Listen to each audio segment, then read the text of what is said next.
Welcome to Shredder Fanfic. Like, subscribe, and hype video. Join members to gain early access to new videos. The main character, after dying, he gets reborn as Rick inside of Marvel. What will Rick do inside of Marvel? He has the powers of Rick. What is he gonna do inside of Marvel? Marvel, what if I start with the powers of Rick Sanchez? Chapter 1, The Wrong Drop-Off. When I opened my eyes, the first thing I saw was a blank white space that stretched forever in every direction. My body felt weightless. My mind felt too clear, like I had been ripped from a dream before it finished.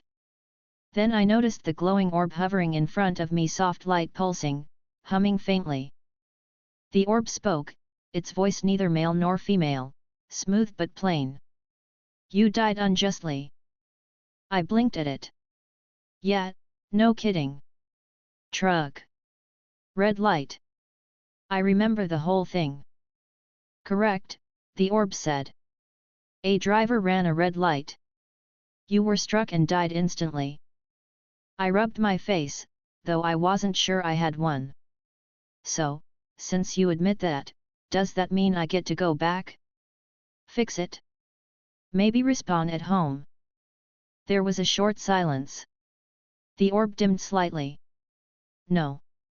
That is not possible. The balance of your original world cannot be disrupted. I stared at it for several long seconds.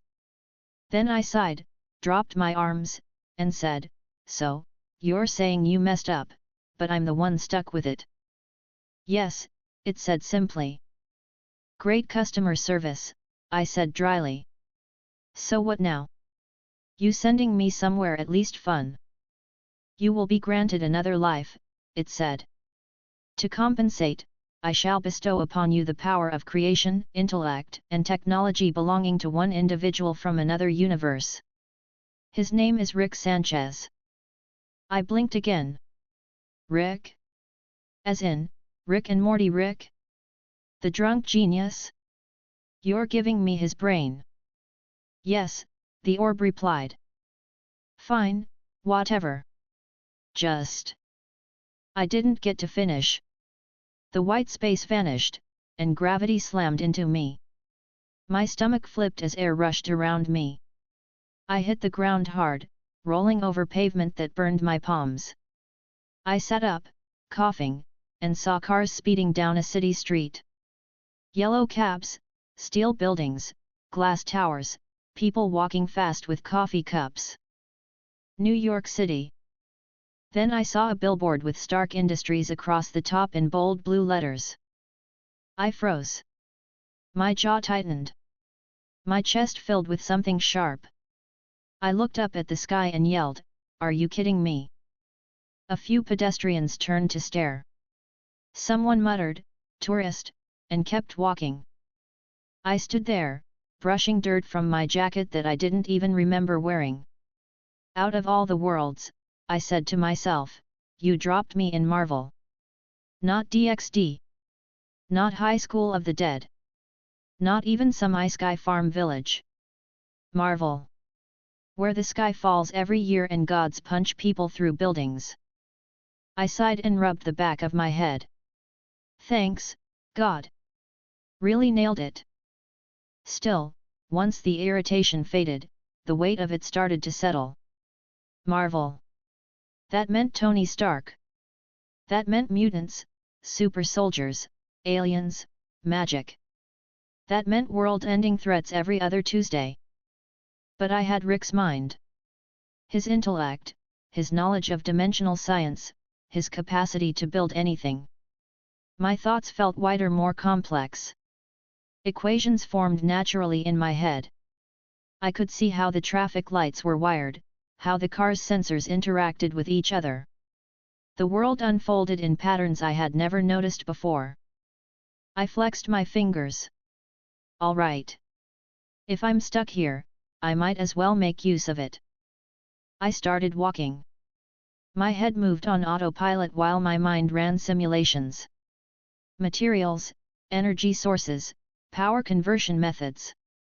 The memory of Rick's inventions flashed behind my eyes: portal guns, gravity boots, plasma cells.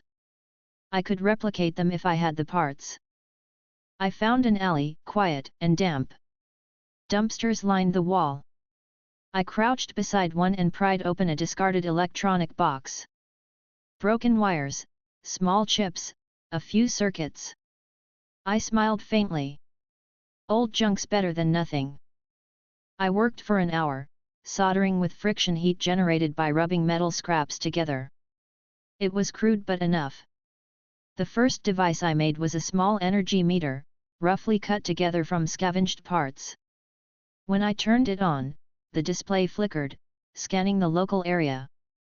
A faint radiation signature arc reactor residue pulsed faintly somewhere downtown. That meant Stark was already active. So the timeline must have been around 2010. That gave me some breathing room before the world started really falling apart. A laugh slipped out of me. At least I know where I stand. I grabbed the meter, stashed it inside my jacket, and stepped out of the alley. The street noise felt alive: horns, chatter, engines, footsteps. The smell of roasted peanuts mixed with exhaust. My stomach grumbled. I realized I hadn't eaten since I died. I found a food cart and ordered a hot dog. The vendor, an older man with a thick accent, handed it to me with a nod. $3. I dug through my pockets and, somehow, found cash. I handed it over, muttering, "Guess God was nice enough to preload me with lunch money." As I ate, I thought about my next steps. Survival was simple: build, hide, plan. I couldn't just walk into Stark Tower or SHIELD and announce I existed.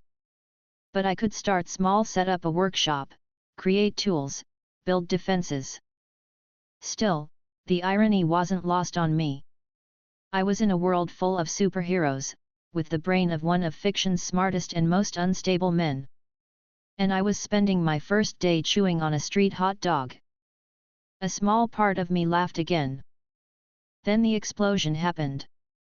It came from the next block over: a sharp boom that rattled windows and sent people screaming. Instinct took over. I dropped the food, ran toward the smoke, and turned the corner. A delivery truck was overturned, flames spilling from its back. Debris scattered across the street. I scanned fast. Injured people on the ground, others fleeing. I ran to a woman trapped under a bent piece of metal. My enhanced mind ran quick calculations on leverage and stress points. I grabbed a fallen rod, wedged it under, and forced my weight down. Metal groaned, but it lifted enough for her to crawl free. "Go," I said, helping her stand. She stumbled off toward safety. I looked around for the source of the blast. My meter buzzed faintly from inside my jacket. Radiation. Artificial energy. Someone stepped out from the smoke: a man in a rough suit, electricity crackling around his gloves. His grin was wide. "Guess I found the Stark shipment." I frowned. "Shocker." He looked at me sharply. "What did you just call me?" I sighed. "Never mind." He fired a blast. I dove sideways. The shockwave cracked the pavement. My brain processed trajectories faster than I could think. My hand twitched to reach for something that wasn't there: a portal gun I hadn't built yet. I needed an edge. I darted behind a car, opened its hood, and ripped out the battery. My mind raced through connections. I twisted wires, rerouting current into a handheld arc. When Shocker turned to blast again, I flung the improvised weapon at him. It sparked midair, overloading his gauntlet. He cursed, recoiling as the circuits blew out in a flash of smoke. I ran forward, grabbed a loose pipe, and slammed it against his arm. He fell back, groaning, and the weapon clattered from his wrist. Sirens echoed in the distance. I knew better than to hang around when superheroes and cops were on the way. I turned and sprinted down another alley. When I stopped to catch my breath, the smell of burning rubber hung in the air. My hands shook slightly, not from fear, but from adrenaline. I muttered to myself, all right. So it's official. I'm in that kind of Marvel timeline. I sat down against the wall, exhaling hard. I could still hear the distant chaos. For a moment, I just stared up at the dull strip of sky between buildings. Then I smiled faintly again. Okay, fine. Maybe it's not all bad. If I play it right, I can build anything. I can stay ahead of the disasters. Maybe even get a drink with Stark one day. My stomach growled again. I groaned. First, food. Then, lab. I stood up and started walking, already making a list in my head: equipment, safe houses, materials, contacts. I'd have to get underground before Shield ever got wind of me. And still, despite everything, the death, the divine mistake, the explosion, I couldn't help but grin a little as I moved through the crowd. I was alive. Again. With Rick's intellect in Marvel. And for once, I had a reason to enjoy it. Chapter 2, A Workshop Beneath the Streets. I woke up late the next morning to the sound of a siren echoing outside my window. The sun peeked through the blinds of the small room I had rented with the last of the cash that had somehow come with me. It was cheap, smelled like paint thinner, and the shower barely worked, but it was 4 walls and a door. That was all I needed. I stretched, rubbing my neck. My brain was already running a dozen calculations before I even stood up. I could feel how different it was now. Every thought connected. Every small idea led into another, like one continuous circuit that never stopped running. It was weird, but also kind of nice. I didn't even need coffee. I looked at the half-finished gadget on the table, a tiny scanner I had made from scrap metal and a stolen phone battery. It beeped faintly, still reading background energy levels. I grinned and said to myself, all right, brain, I get it. You're amazing. We're good now. Then I paused. You know what? Fine. I forgive that glowing orb. I lifted a finger toward the ceiling. You hear that, God? We're square. You messed up, but hey, I got the smartest head in the multiverse now, so we're good. I smiled wider, a little amused by my own words.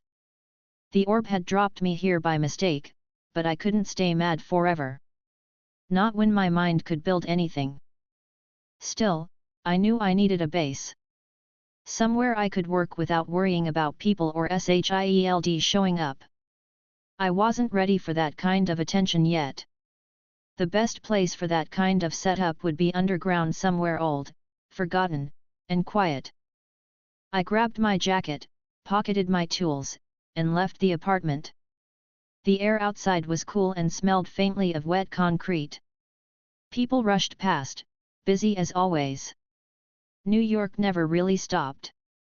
I walked toward the subway, humming to myself as I went. It took a few hours of exploring before I found what I wanted: an abandoned subway tunnel near the East River, sealed off from public use. The place was half collapsed, dust everywhere, and the lights were long dead. Perfect. I found an access ladder behind a rusted gate and climbed down slowly, the metal cold under my hands. My shoes hit the ground with a faint echo. I switched on the flashlight I had modified earlier. The beam cut through the dark, revealing old signs, cracked rails, and graffiti from decades ago. I looked around and said cheerfully, "Home sweet home." Well, kind of. Needs a bit of work. The sound of my own voice bounced off the walls. It felt strange but comforting. I set my bag down and started unpacking the salvaged materials: wires, metal scraps, batteries, a broken laptop I had found in a dumpster. My mind immediately began sorting everything into categories: energy sources, conductive materials, interface parts. For the next few hours, I worked without stopping. The steady rhythm of building relaxed me. I stripped wires, rerouted connections, and assembled a power converter from an old car alternator. Every click and spark sounded right. When I needed light, I made it, stringing together a series of small bulbs powered by a makeshift battery pack. Soon the tunnel glowed faintly, enough for me to see clearly. I wiped sweat from my forehead and grinned. Not bad for day one. The first major project I started was simple by Rick's standards but ambitious for mine, a compact portal generator. Nothing too crazy yet. Just short range, intracity travel. No interdimensional stuff until I was sure it worked. The first challenge was power. I had no access to high-output energy cells, so I had to improvise with car batteries and magnetized wire coils. My fingers worked automatically, twisting and fastening parts together. Hours passed. I didn't even realize how long it had been until my stomach growled. I glanced at my watch, almost midnight. I leaned back and laughed quietly. Guess genius level work burns calories. Who knew? I walked back to the ladder and climbed up to street level. A small corner diner was still open nearby. The smell of coffee and fried food hit me immediately. I sat down at the counter and ordered pancakes and eggs. The waitress, a middle-aged woman with tired eyes, looked me over. Rough night? I smiled. Just, working on something big. She gave a half smile. College project? Something like that, I said lightly. When the food came, I ate fast. I hadn't realized how hungry I was until the plate was empty. The warmth of the meal calmed me. For a few minutes, it almost felt normal. After paying, I returned to the tunnel. My hands were steady, and my mind sharper than ever. I picked up where I left off, tightening bolts and adjusting frequency stabilizers. By morning, the base of the portal device was complete. A circular frame made from recycled steel stood upright in the center of the tunnel, hooked into several cables running to a jury-rigged power core. It wasn't pretty, but it was mine. I stepped back, looking it over with satisfaction. All right. Let's see what happens. I flipped the switch. The generator hummed softly, then louder. Light filled the center of the frame, forming a faint shimmer of green-blue energy. The air vibrated. I laughed out loud. It works. Holy okay, it kind of works. Then the light flickered violently. My smile faded. Sparks jumped from the wires, and the energy pulse shot upward through the tunnel ceiling. I moved fast, hitting the emergency cutoff. The hum died instantly, leaving only the faint smell of burnt ozone. I coughed and waved the smoke away. Okay, I said slowly, maybe not stable yet. Still, even with the near meltdown, it was progress. I fixed the damaged wires and ran a quick recalibration. The readings looked good until I noticed something odd. The external radiation meter I'd built was blinking red. That meant something, or someone, had detected the energy spike. I frowned, tapping the screen. Oh, come on. Already. I packed up what I could, just in case.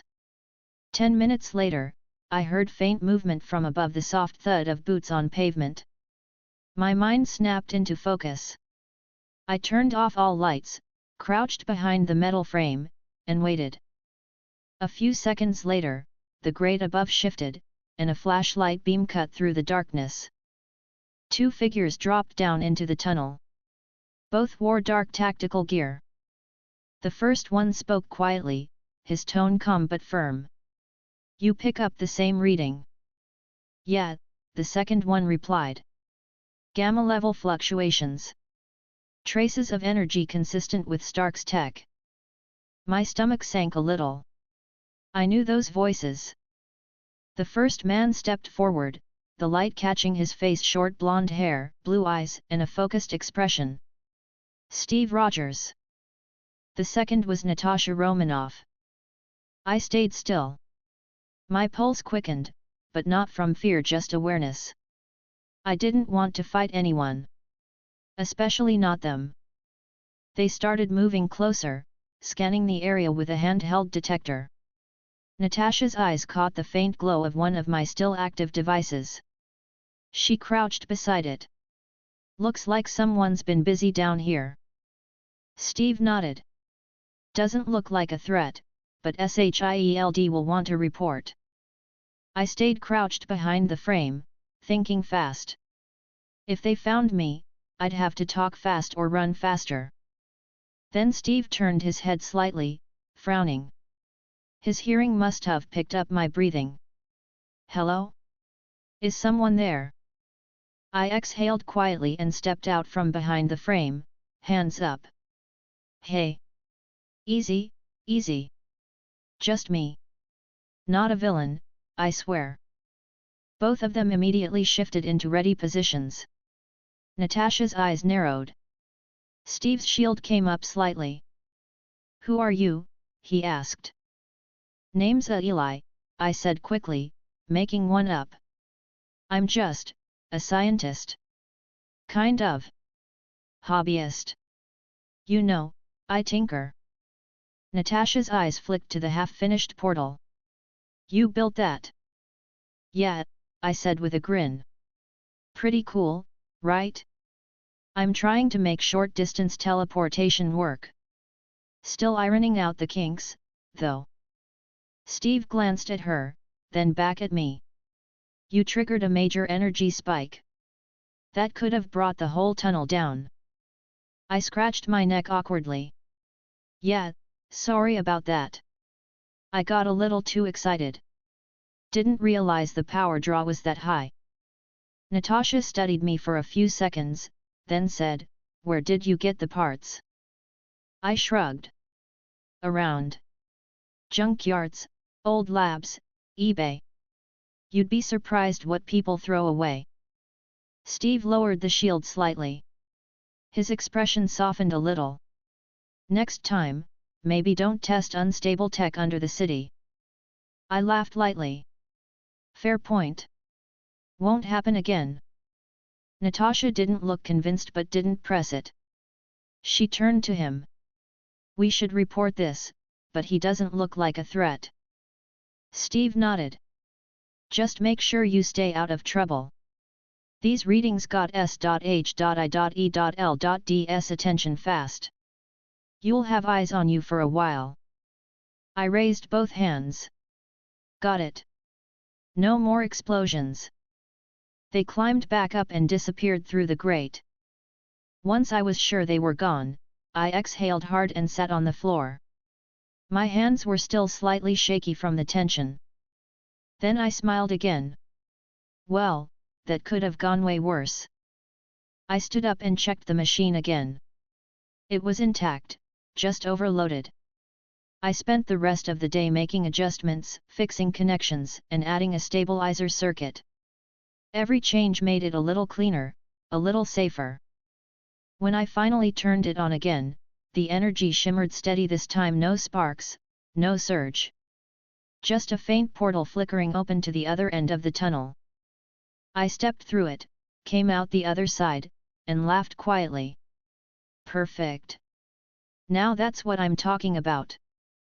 The hum of the machine filled the air around me, and for once, everything felt calm. Chapter 3, Metal and Circuits. I spent the next few days sleeping in short bursts and working long hours underground. The tunnel had become more like home than my apartment. It was quiet, isolated, and I could make as much noise as I wanted without anyone knocking on the wall. The hum of the generators filled the background as I moved between tables covered in scattered tools. My portal frame stood stable now, glowing faintly, humming at a steady frequency. It wasn't perfect, but it was close enough. The moment it stabilized, I knew I needed a bigger project. Something that could move, fight, and defend. Something that could make this world a little less unpredictable for me. I rubbed my chin, smiling faintly. All right. If Tony Stark can make a suit in a cave, then I can make mine in a subway. The thought made me laugh. I looked at my reflection in a metal plate lying on the table. My hair was a mess, my eyes tired, but there was a lightness in my face. I still looked alive, which was more than I could say a few weeks ago. I started pulling scrap toward the center of the tunnel. Metal, wiring, old engines, car frames, even pieces of drones I'd scavenged from a junkyard. My brain catalogued everything automatically, processing shapes, materials, and density. Every piece had a place. This one's not going to be like Iron Man's, I said to myself cheerfully. No shiny gold, no red paint, no billionaire branding. Nope. This is going to be my kind of mech. A real one. The kind I dreamed about when I was a kid. I had watched every mecha show growing up: Gundam, Evangelion, Code Geass. I used to imagine myself inside one of those metal giants. Now, with Rick's intellect and Marvel's resources sitting all around me, that dream wasn't just fantasy anymore. It could be real. The first thing I needed was a solid power source. I didn't have palladium or arc reactor tech yet, but I could improvise something similar using portable fusion principles. Rick's knowledge made it possible. My mind built the blueprint as fast as I could think it. I grabbed a notepad and began sketching. Lines, layers, containment rings, cooling systems, all of it poured out like second nature. The first reactor would be small, just enough to power the frame. Once that was done, I'd work on movement. After 4 hours of building, the outline of the mini-core sat on my workbench. I leaned back and grinned. Looks terrible. Probably dangerous. I love it. The next 2 days were spent soldering, welding, and running simulations. The smell of burnt metal and oil filled the air. My fingers ached, but it was a good kind of ache. Every time I tightened a screw or watched a spark fly, I felt more alive. Between sessions, I went topside for parts. The junkyards around Queens were perfect for that. Piles of abandoned tech just waiting for someone like me to give it a second life. At one of the yards, the owner, a heavy-set man in a dirty cap, looked me over as I carried out a bag of components. "You building a car or something, kid?" I smiled. "Something like that. Just a big one." He laughed and waved me off. "As long as you pay, I don't care if it flies." I grinned. Good to know. Back underground, I set to work again. The power core was almost ready. I hooked it up to a modified containment casing and powered it with an external battery first. The lights flickered across the room as the reactor came to life, glowing a steady blue. I took a deep breath. There it is. The hum was smooth. The readings stable. I couldn't help laughing. You actually worked. The next step was designing the mech's structure. I didn't want something small like Stark's armor. I wanted a full-scale exosuit 12 feet tall, humanoid, with jointed arms and legs. Big enough to handle a tank round, strong enough to lift a car. It was ridiculous. Completely unnecessary. But I had the power to build it, and for once in my life, no one was stopping me. I welded together the first pieces of the frame, layering steel with a titanium blend I'd created from recycled aircraft material. Sparks jumped off the welder's tip as I fused each section. The skeleton started to take shape: broad shoulders, long legs, heavy joints. Every time I stepped back, the size of it made me grin wider. Now that's what I'm talking about. By the 5th day, the base frame was standing. I had mounted it against the tunnel wall with temporary supports. It looked like a mechanical statue waiting for life. I walked around it, adjusting bolts and tightening cables. "You're gonna walk soon, buddy. Just a few more tweaks." I ran my hands over the metal chest plate, tracing the spot where the power core would sit. The smooth steel felt cool under my fingers. My chest filled with something warm, something between pride and disbelief. I was actually doing this. Halfway through the 7th day, I decided to test the movement systems. I hooked up external power cables and connected my control pad to the neural link module. It wasn't real neural control yet, just remote operation. I stood back and tapped the screen. The mech's right arm twitched, then lifted slowly with a soft hiss. I laughed out loud. It moved. Oh, that's so good. The left arm followed, then both legs shifted slightly, pressing into the floor. The entire tunnel vibrated faintly. The balance sensors were off, but it was progress. I worked another 10 hours straight, adjusting stability and recalibrating gyroscopes. Every time something clicked right, I couldn't help smiling. Every time it didn't, I fixed it fast and moved on. By midnight, it was ready for a full systems test. I connected the power core to the chest socket, tightened the seals, and stepped back. The tunnel lights dimmed slightly as I powered it up. The reactor hummed steadily, energy running through the frame. The mech's eyes flickered to life, two bright blue sensors staring straight ahead. I felt my pulse jump. "All right," I said cheerfully, "let's see what you can do." I linked the control pad again and input the activation code. The mech's servos whined, metal shifting and locking into motion. The head turned slightly. The fingers flexed. Then it took one careful step forward. Dust fell from the ceiling as it landed. I laughed, louder this time. "Yes. Look at you go." It took another step. The balance held. The readings were stable. I stood there watching it, grinning like a kid. "You're perfect." It felt strange saying that to a machine, but it was true. I had built something that moved, reacted, stood. All from junk and scraps. I shut it down and climbed the ladder to get some air. The city above was quiet at that hour. The streets were almost empty.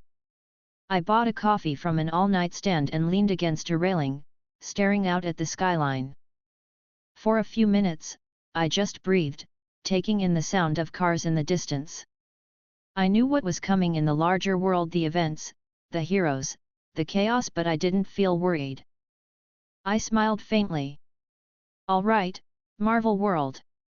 Maybe you're not so bad after all." The coffee was bitter but warm. I stayed out for another hour, just watching the lights, before heading back underground. When I returned to the tunnel, I found myself talking to the mech again as I worked. "You know, you and me are gonna get along fine. I'll upgrade you soon. Stronger armor, new joints, better cooling.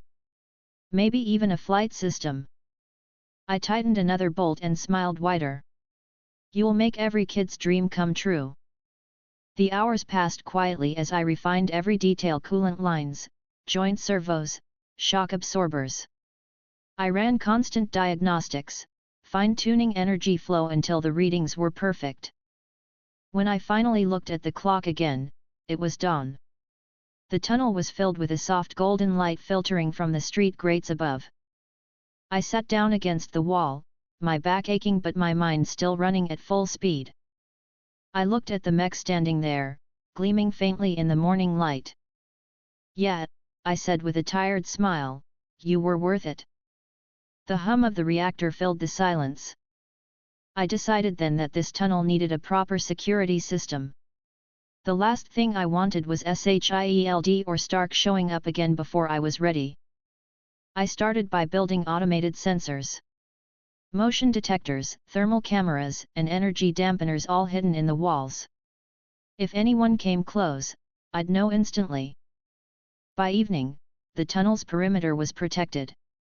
I could finally relax without worrying about being interrupted mid-project. I stood in front of the mech again, looking it over one last time. The power readings were perfect, the structure solid. I placed my hand on the chest plate and said quietly, "You're not just a machine. You're freedom." Then I laughed lightly. "And also, you look awesome." I shut down the systems and turned off the lights. The blue glow of the reactor faded slowly. As I climbed the ladder back up, I felt content. I had built something no one else in this world had, at least not yet. And for once, I wasn't in a hurry. Chapter 4, Flight Tests and Fire. The next week went by in a blur of noise, sparks, and fast food wrappers. My tunnel had turned into a full-on workshop. Every surface was covered in notes, metal sheets, and spare circuits. I had music playing through a broken radio I'd fixed for background noise. It helped me keep focus while I worked on upgrades. The mech's systems were stable now. Power levels stayed balanced even under stress tests, and the new servos moved smoothly. I wanted to push it further to make it faster, lighter, and airborne. Flying was always the dream. A real mecha should fly. "All right, big guy," I said cheerfully, patting the mech's leg. "You ready to hit the skies? Please don't blow up. I really like you." I tightened the bolts around the new jet thrusters I had mounted on the shoulders and legs. They were crude versions of Stark's repulsors, powered by smaller reactors and cooled through water-based tubing. Rick's brain gave me the designs, but I still needed to make sure they wouldn't melt the frame. I attached diagnostic cables and powered up the systems. The lights flickered for a second before stabilizing. The hum of energy filled the tunnel. I opened my laptop and monitored the readings. "Okay, thrusters are clean," I said to myself. "Oxygen mix is steady. Pressure good." I stepped back and stretched my shoulders. The air felt heavy with anticipation. This was the fun part. I climbed into the cockpit. The seat was made from an old car seat I'd cleaned up. The control interface surrounded me with a half-circle of screens. My hands rested easily on the joysticks. I smiled as I flicked the power switch. "Let's fly." The reactor pulsed. The mech's sensors came online, and the metal giant rose from its locked position. I felt the vibration through the controls. I checked all systems again before engaging the main thrusters. The air pressure around the tunnel shifted instantly. Dust and paper flew everywhere. I steadied my breathing, watching as the ground sensors stabilized. Then I pulled the throttle slightly. The thrusters roared, lifting the mech half a meter off the ground. I laughed, loud and proud. "Oh, you beauty! You're actually flying." The mech wobbled slightly, tilting to one side, but I corrected it fast. The movement was smooth, responsive, even. For a first test, it was perfect. I powered down before the heat levels got too high. The landing was rough but manageable. When the thrusters cooled, I climbed out and let out a long breath. My hands were trembling slightly, but not from fear. Just excitement. I leaned against the metal frame, smiling up at it. "That's what I'm talking about. You and me, we're going to make every other genius jealous." My voice echoed through the tunnel. I could still hear the faint hum of energy from the power core. After the success, I decided it was time for a proper field test. The tunnel was too cramped for sustained flight. I needed open air and room to move. Late that night, I loaded the mech onto a flatbed truck I'd modified for transport. The cover tarp made it look like a load of construction gear. I drove out of the city, heading toward an abandoned quarry on the outskirts. The drive was long, and I passed through quiet roads lined with trees and half-broken fences. The city lights faded behind me. When I arrived, the air was still and cold.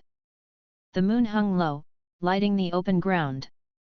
I parked near the cliffside and climbed into the cockpit again. My heart was steady, my head clear. I started the sequence. The hum built up quickly, echoing against the quarry walls. The mech's eyes lit up blue, reflecting off the rocks. I grinned. "All right, big guy. Let's make some history." The thrusters flared bright. Dust exploded outward as I pushed the power higher. The mech lifted off the ground 2 meters, then 5. The vibrations ran through every joint. I stabilized and increased thrust. The ground fell away. The mech climbed higher, rising above the quarry. I could see the lights of the city in the distance. The feeling was unreal. I laughed, gripping the controls tightly. I'm flying a mecha in the Marvel world. I can't believe it actually worked. I hovered for a few minutes, testing balance and control. The readings stayed steady. When I tilted forward, the mech responded perfectly, gliding across the night sky with surprising ease. I made a slow circle, watching the altimeter rise. Then, as I turned back toward the city, my sensors picked up massive energy spikes, high-density readings, rapid fluctuations. I frowned, tapping the monitor. That's not normal. Wait, no way. The coordinates lined up with the industrial district on the edge of Los Angeles. My heart jumped. I recognized the timing immediately. This was the fight between Tony Stark and Obadiah Stane. The first Iron Man vs Ironmonger battle. I stared at the readings, mouth slightly open. Oh, you've got to be kidding me. It's happening right now. For a few seconds, I hesitated. I didn't want to mess with canon events, but the energy readings were off the charts. That kind of fight could flatten several buildings. And I was close enough to see it. I adjusted the thrusters and turned the mech toward the location. Fine, I'm just going to watch. Maybe help if someone's about to die. The mech shot forward, wind tearing past the armor plates. The world below turned into streaks of light. I reached the city in less than a minute, hovering above the rooftops. Smoke rose from a nearby factory. Fire burned along the edges of a warehouse district. I zoomed in with the camera feed. Tony Stark was there in his Mark III suit, blasting against a much larger, bulkier armor. Obadiah Stane's Ironmonger. I could hear the metal-on-metal crashes echoing through the night.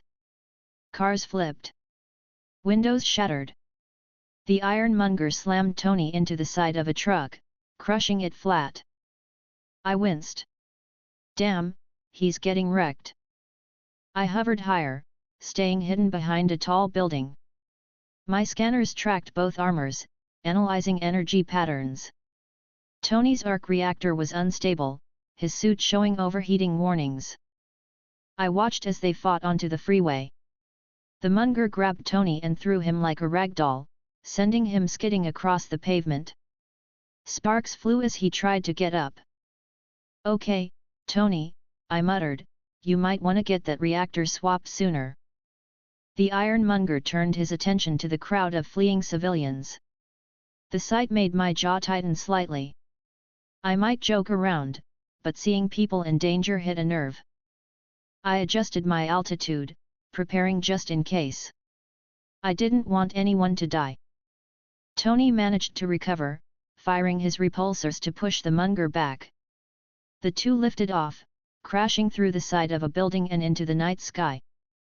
I followed at a distance, tracking them on sensors. They fought across the rooftops, explosions lighting up the city.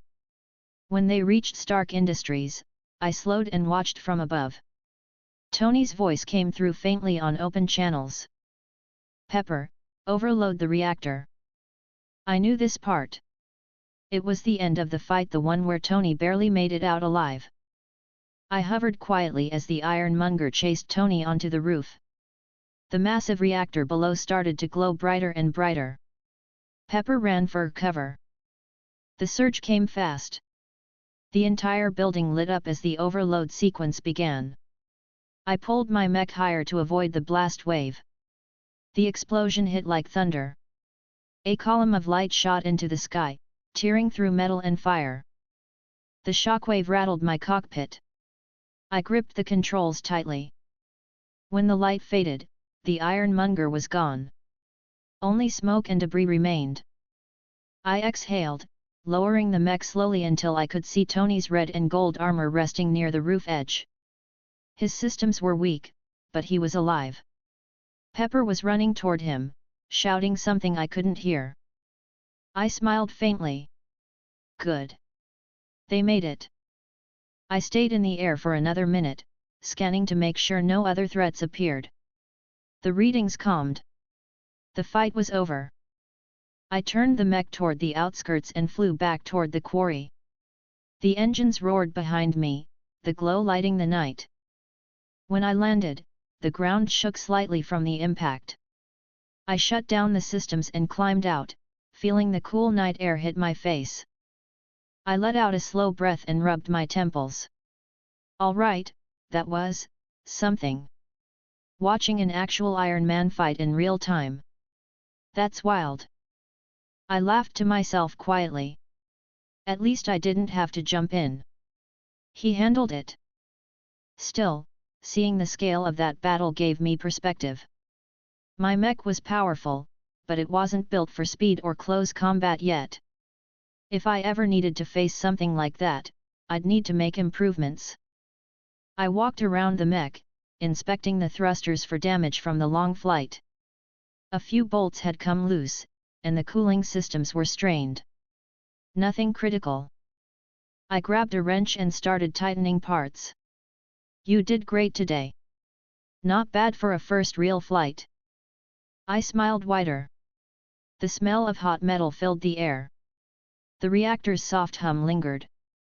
By the time the sun started to rise, the repairs were done. I sat on the hood of the truck, drinking water from a bottle, watching the orange light creep over the horizon. I could still see faint smoke from the city far in the distance. The battle had ended, but the world was just beginning to realize what had happened, that Iron Man existed. I leaned back and chuckled. Good luck, Tony. You're gonna need it. Then I looked back at my mech, still standing tall and silent beside me. The faint blue light from its eyes glowed softly in the morning haze. I stretched my arms, smiling. All right, big guy. Time for upgrades. Let's make you faster, stealthier, and just a little cooler. The thought made me laugh again. Guess it's back to work. I climbed into the cockpit, ready to head home and start planning the next build. Chapter 5, A Visit to Stark Industries. I slept in late after the long night of repairs. The sunlight coming through the cracked blinds warmed the side of my face and woke me up slowly. I blinked at the ceiling for a few seconds before sitting up. My body was sore, but my head was clear. I remembered every detail of the fight from last night, the glow of the arc reactor explosion, the sound of the shockwave, and Tony Stark surviving by the skin of his teeth. I stretched my arms, groaning quietly. All right, big guy, time to get serious, I said to myself. My mech had been working perfectly. The reactor, the thrusters, everything was stable. What I needed now was money, real money. Scrap metal and stolen car batteries could only take me so far. If I wanted advanced alloys, microprocessors, or proper lab-grade equipment, I needed a source of income. And there was one man in this city who had all of that and more. Tony Stark. I smiled at the thought. He was the richest, smartest man alive, with a tendency to spend money like it grew on trees. If I could get his attention the right way, maybe I could get him to invest. I dressed casually, dark jeans, grey shirt, light jacket. I looked like someone who might have wandered in off the street, which was the point. No one suspects a guy who doesn't look like he belongs. After grabbing breakfast from a food cart, I headed toward the heart of Los Angeles, where Stark Industries towered above everything else. The new logo banners still hung outside, fluttering slightly in the breeze. Workers and visitors moved through the glass doors, busy and focused. I stopped near the front entrance, staring up at the massive building. All right, Stark. Let's see how friendly you are before lunch.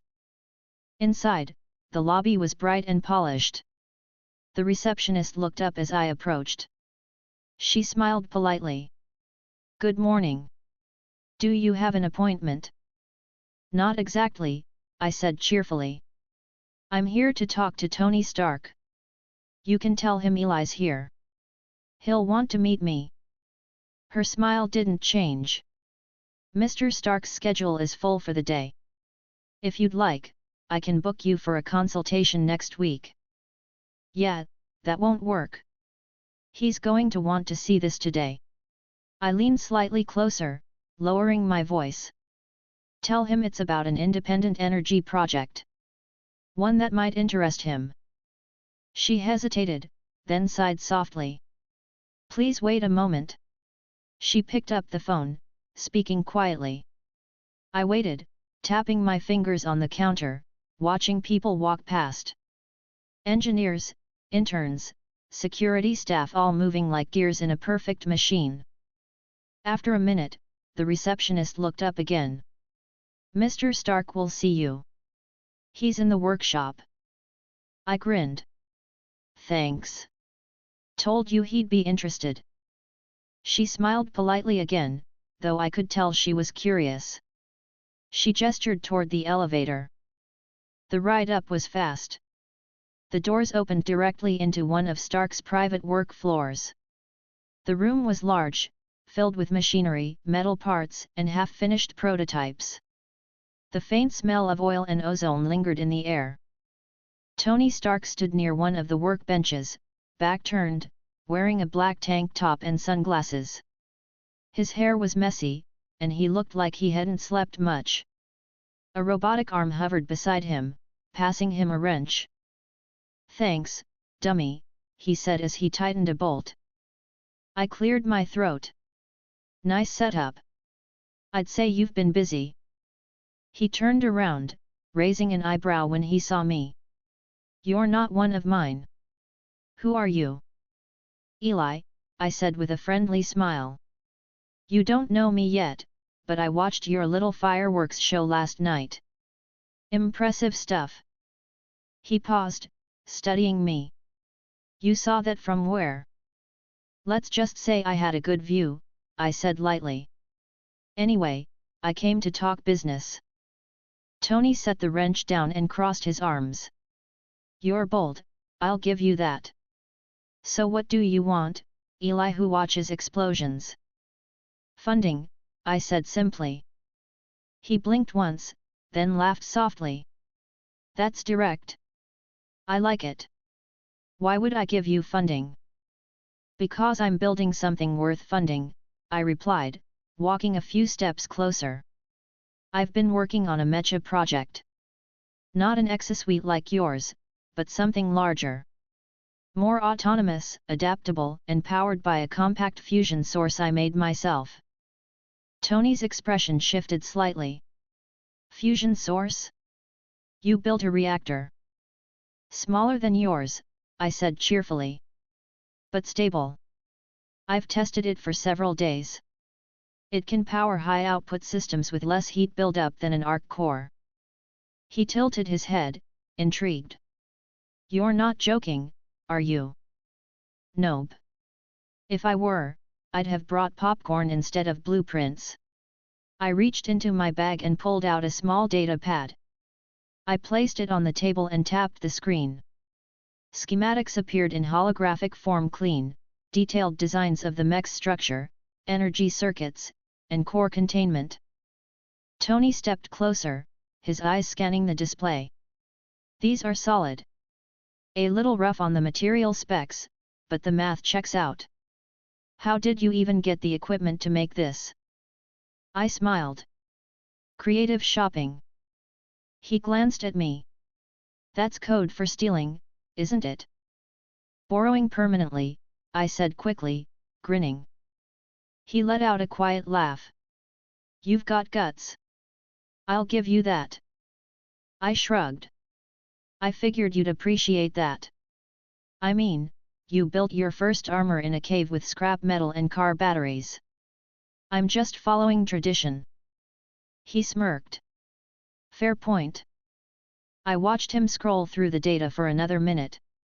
His expression grew thoughtful. This design could work with the right materials. You've got good engineering instincts. I nodded. I know. That's why I'm here. You have the money and the lab access. I have the designs. Together, we can make something new. I don't need to own your company or anything, I just need funds for a workshop and a few custom alloys. Tony leaned against the table, arms crossed. And what do I get out of it? I grinned. Bragging rights. You'd be backing the first functioning mecha project in the world. Plus, you get access to everything I make. Win-win. He stared at me for a few seconds, then let out a quiet breath. You really are confident? Always, I said easily. He smiled faintly. All right, Eli. You've got my attention. Show me proof your reactor works. Bring it here. If it's real, I'll give you a grant. If it blows up, I'm kicking you out before you take half the building with you. I raised my hands. Fair deal. I can bring it tomorrow. He nodded. Good. Pepper's handling finances right now. She'll hate me for this, but I'll tell her to set up a temporary fund for you if it checks out. I smiled widely. Thanks, Tony. You won't regret it. He picked up a small tool, pointing it at me. Don't thank me yet. Just don't get arrested bringing that thing here. I laughed.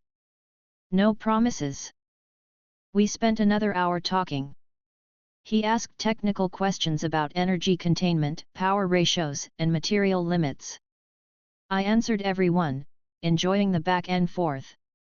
His curiosity was sharp, and his confidence filled the room. At one point, he looked up from the schematic and said, "You know, you remind me of me a little." I grinned. That's either the best compliment I've ever gotten or the worst warning. He chuckled quietly. We'll see. Pepper entered halfway through the conversation, clipboard in hand. She looked tired but focused. Tony, you have a board meeting in 10 minutes. Tony waved a hand. Tell them I'm busy. She sighed softly. You said that yesterday. He turned to her with a small smile. Yeah, and yesterday I wasn't talking to someone who built a working fusion core in a basement. Pepper looked at me, eyes narrowing slightly. You built a what? Mini fusion core, I said cheerfully. Safe, stable, totally not explosive. She blinked, then gave Tony a look that said you're not serious. Tony raised his hands. Relax, Pep. I'm just checking it out. If it works, it could be worth something. She sighed again but nodded. Fine. Just don't blow up the building. I'll do my best, I said lightly. She gave me a polite smile before leaving. After she was gone, Tony turned back to me. You're either a genius or a disaster waiting to happen. Either way, I'm interested. I'll take that as approval, I said, grinning. He smirked. Bring your reactor tomorrow. Early. I want to see what you've actually built. Deal. I shook his hand firmly. His grip was steady, his smile confident. When I left Stark Industries, the sun was already setting. The light reflected off the glass towers, casting long shadows across the street. I stopped for a second, looking back at the building. I couldn't help but smile. All right, Stark. Let's make something incredible. I walked away, already planning every detail in my head. The reactor test, the upgraded frame, the new alloys. If this worked, I'd finally have the resources to turn my mech into something real, something unstoppable. Chapter 6, Testing the Core. When I got back home that night, the place looked even smaller than usual. The walls had the same dull beige paint, the floor creaked when I walked across it, and there was a half-eaten sandwich sitting on the table from this morning. I dropped my bag beside the chair, flopped down for 5 minutes, and stared at the ceiling. Then I stood up and clapped my hands. All right, that's enough pretending I live a normal life. Time to work. I grabbed my jacket again, locked the door, and took the subway toward the east side of the city. It was late, but the cars were still half full. A few people looked tired, scrolling through their phones, not noticing me or the faint smell of solder and machine oil that clung to my clothes. When I got to the hidden tunnel entrance, I climbed down the ladder and stepped into my workspace. The air was cooler underground. The faint hum of the generator echoed across the metal walls. My mech stood where I had left it, still and towering, blue lights dimmed. I looked up at it and smiled faintly. "You're coming with me tomorrow. Gotta make a good impression." I walked over to the table where the portable reactor sat compact, round, and covered in a metal casing. The glow from its center pulsed steadily. Every reading was perfect. I tapped the side lightly and muttered, "If Tony doesn't throw a party after seeing this, I'll be disappointed." It took me 3 hours to secure everything for transport. I built a reinforced container, fitted with magnetic locks and a lead lining just to be safe. I tested the stabilizers twice. The reactor stayed steady, emitting only a soft vibration through the case. When everything was ready, I sat back on the stool, stretching my arms and cracking my knuckles. The clock on the wall said 3:47 a.m. "All right, I'll sleep when I'm rich," I muttered, rubbing my face. The next morning came too soon. My eyes burned from lack of sleep, but I still felt good. Coffee fixed the rest. I loaded the case into the back of a van I'd borrowed from a closed repair shop, covered it with a tarp, and drove toward Stark Industries. Security at the gate recognized me this time. The guard checked his list, then nodded. "Mr. Stark's expecting you. Service elevators down the hall to your left." "Appreciate it," I said cheerfully, giving him a quick nod before heading inside. The elevator ride down was smooth. When the doors opened, I stepped into Tony's workshop again. The place was brighter today. Music played faintly from hidden speakers. Tony stood near one of his workbenches, leaning over a new gauntlet prototype. He looked up when he heard the elevator ding. "Eli, you didn't blow yourself up. That's a good start." I laughed. "Not yet. Give me a few more days." He grinned. "You bring the miracle core." I tapped the heavy case I was dragging behind me. "Right here. Fresh from the lab, if you can call a subway tunnel a lab." Tony's eyes widened slightly. "You really weren't kidding about that?" "Nope," I said, shrugging. "Rent's cheap down there." He laughed. "All right, set it on the test platform." I pushed the container across the floor and placed it on the reinforced stand near his equipment. He leaned closer, adjusting his glasses. "What's the power output?" "Equivalent to about 1.5 standard arc reactors, at 30% the heat. It can sustain a continuous draw for 8 hours without degrading output." He raised his eyebrows. "That's impressive." I smiled.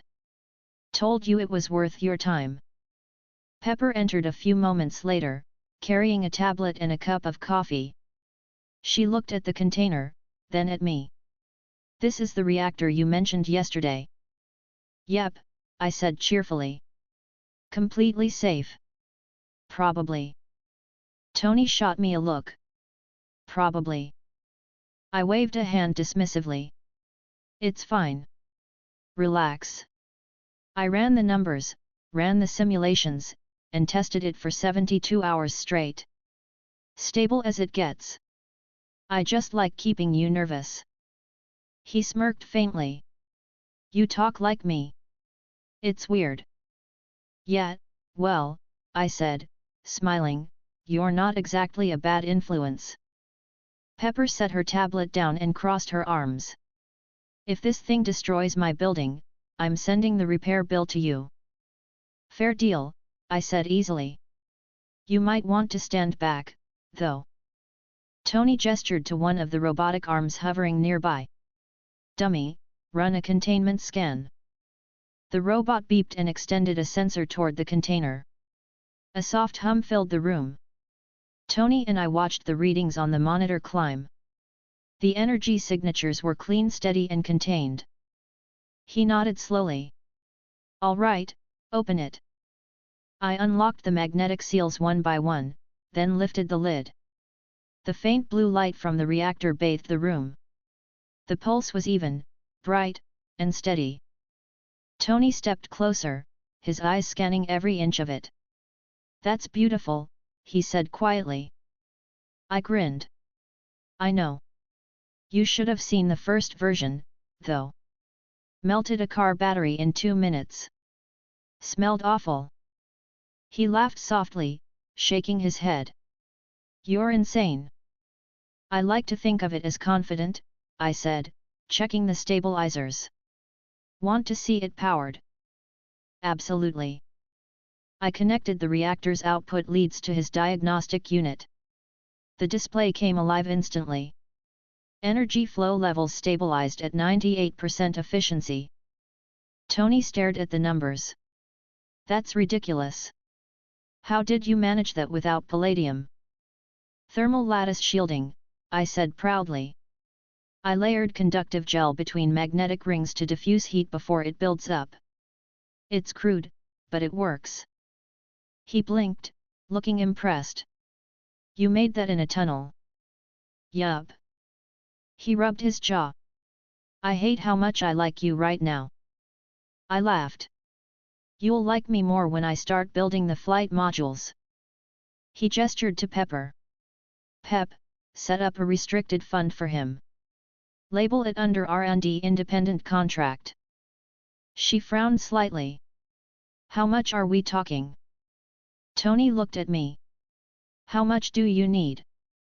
I pretended to think for a second. Enough to buy 6 metric tons of titanium, 3 processors with nanothread fabrication, and maybe a coffee machine. He raised an eyebrow. You're mixing priorities, but fine. You'll have the money by the end of the day. Pepper typed on her tablet, muttering something about irresponsible geniuses before leaving. I turned back to Tony with a grin. You're a good man, Stark. He smirked. Don't push it.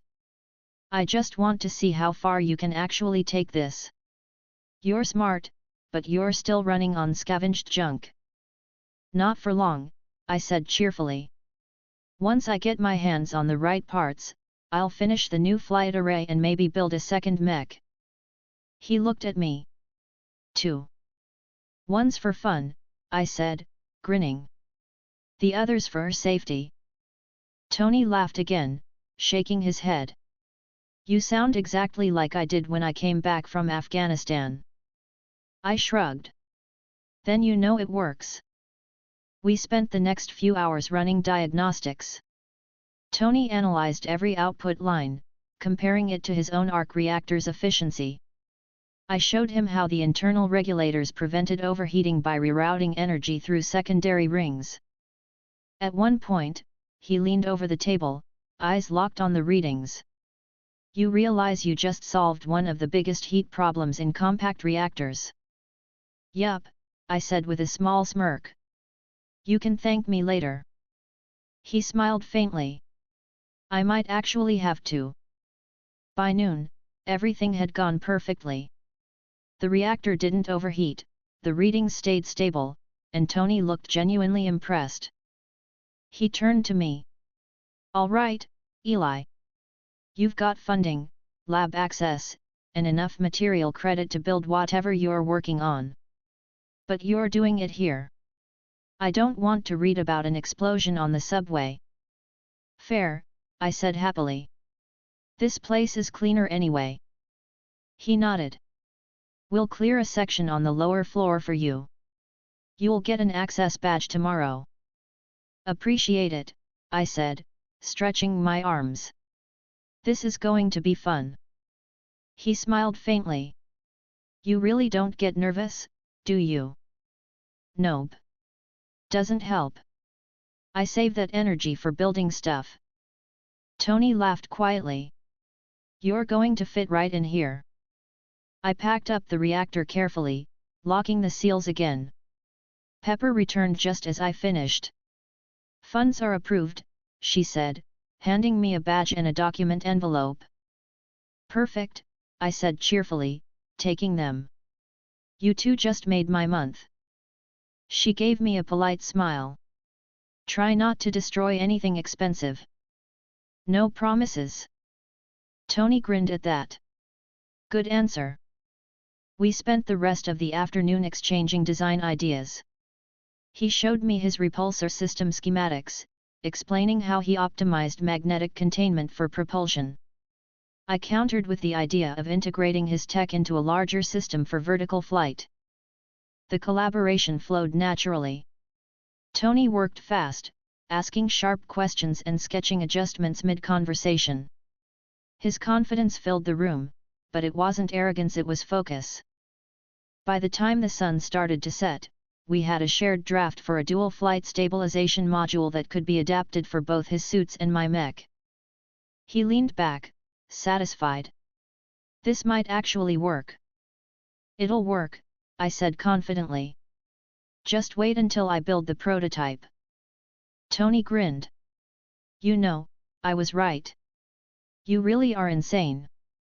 I laughed. You say that like it's a bad thing. He smirked. Sometimes it's the only thing that works. We shook hands again before I left. My head buzzed with plans and numbers the whole way home. By the time I reached my place, the sky was dark, and I could still feel the faint vibration from the reactor tests echoing through my fingers. I sat on the couch, staring at the ceiling, still smiling. All right, I said quietly to myself. Tomorrow, we start building the future.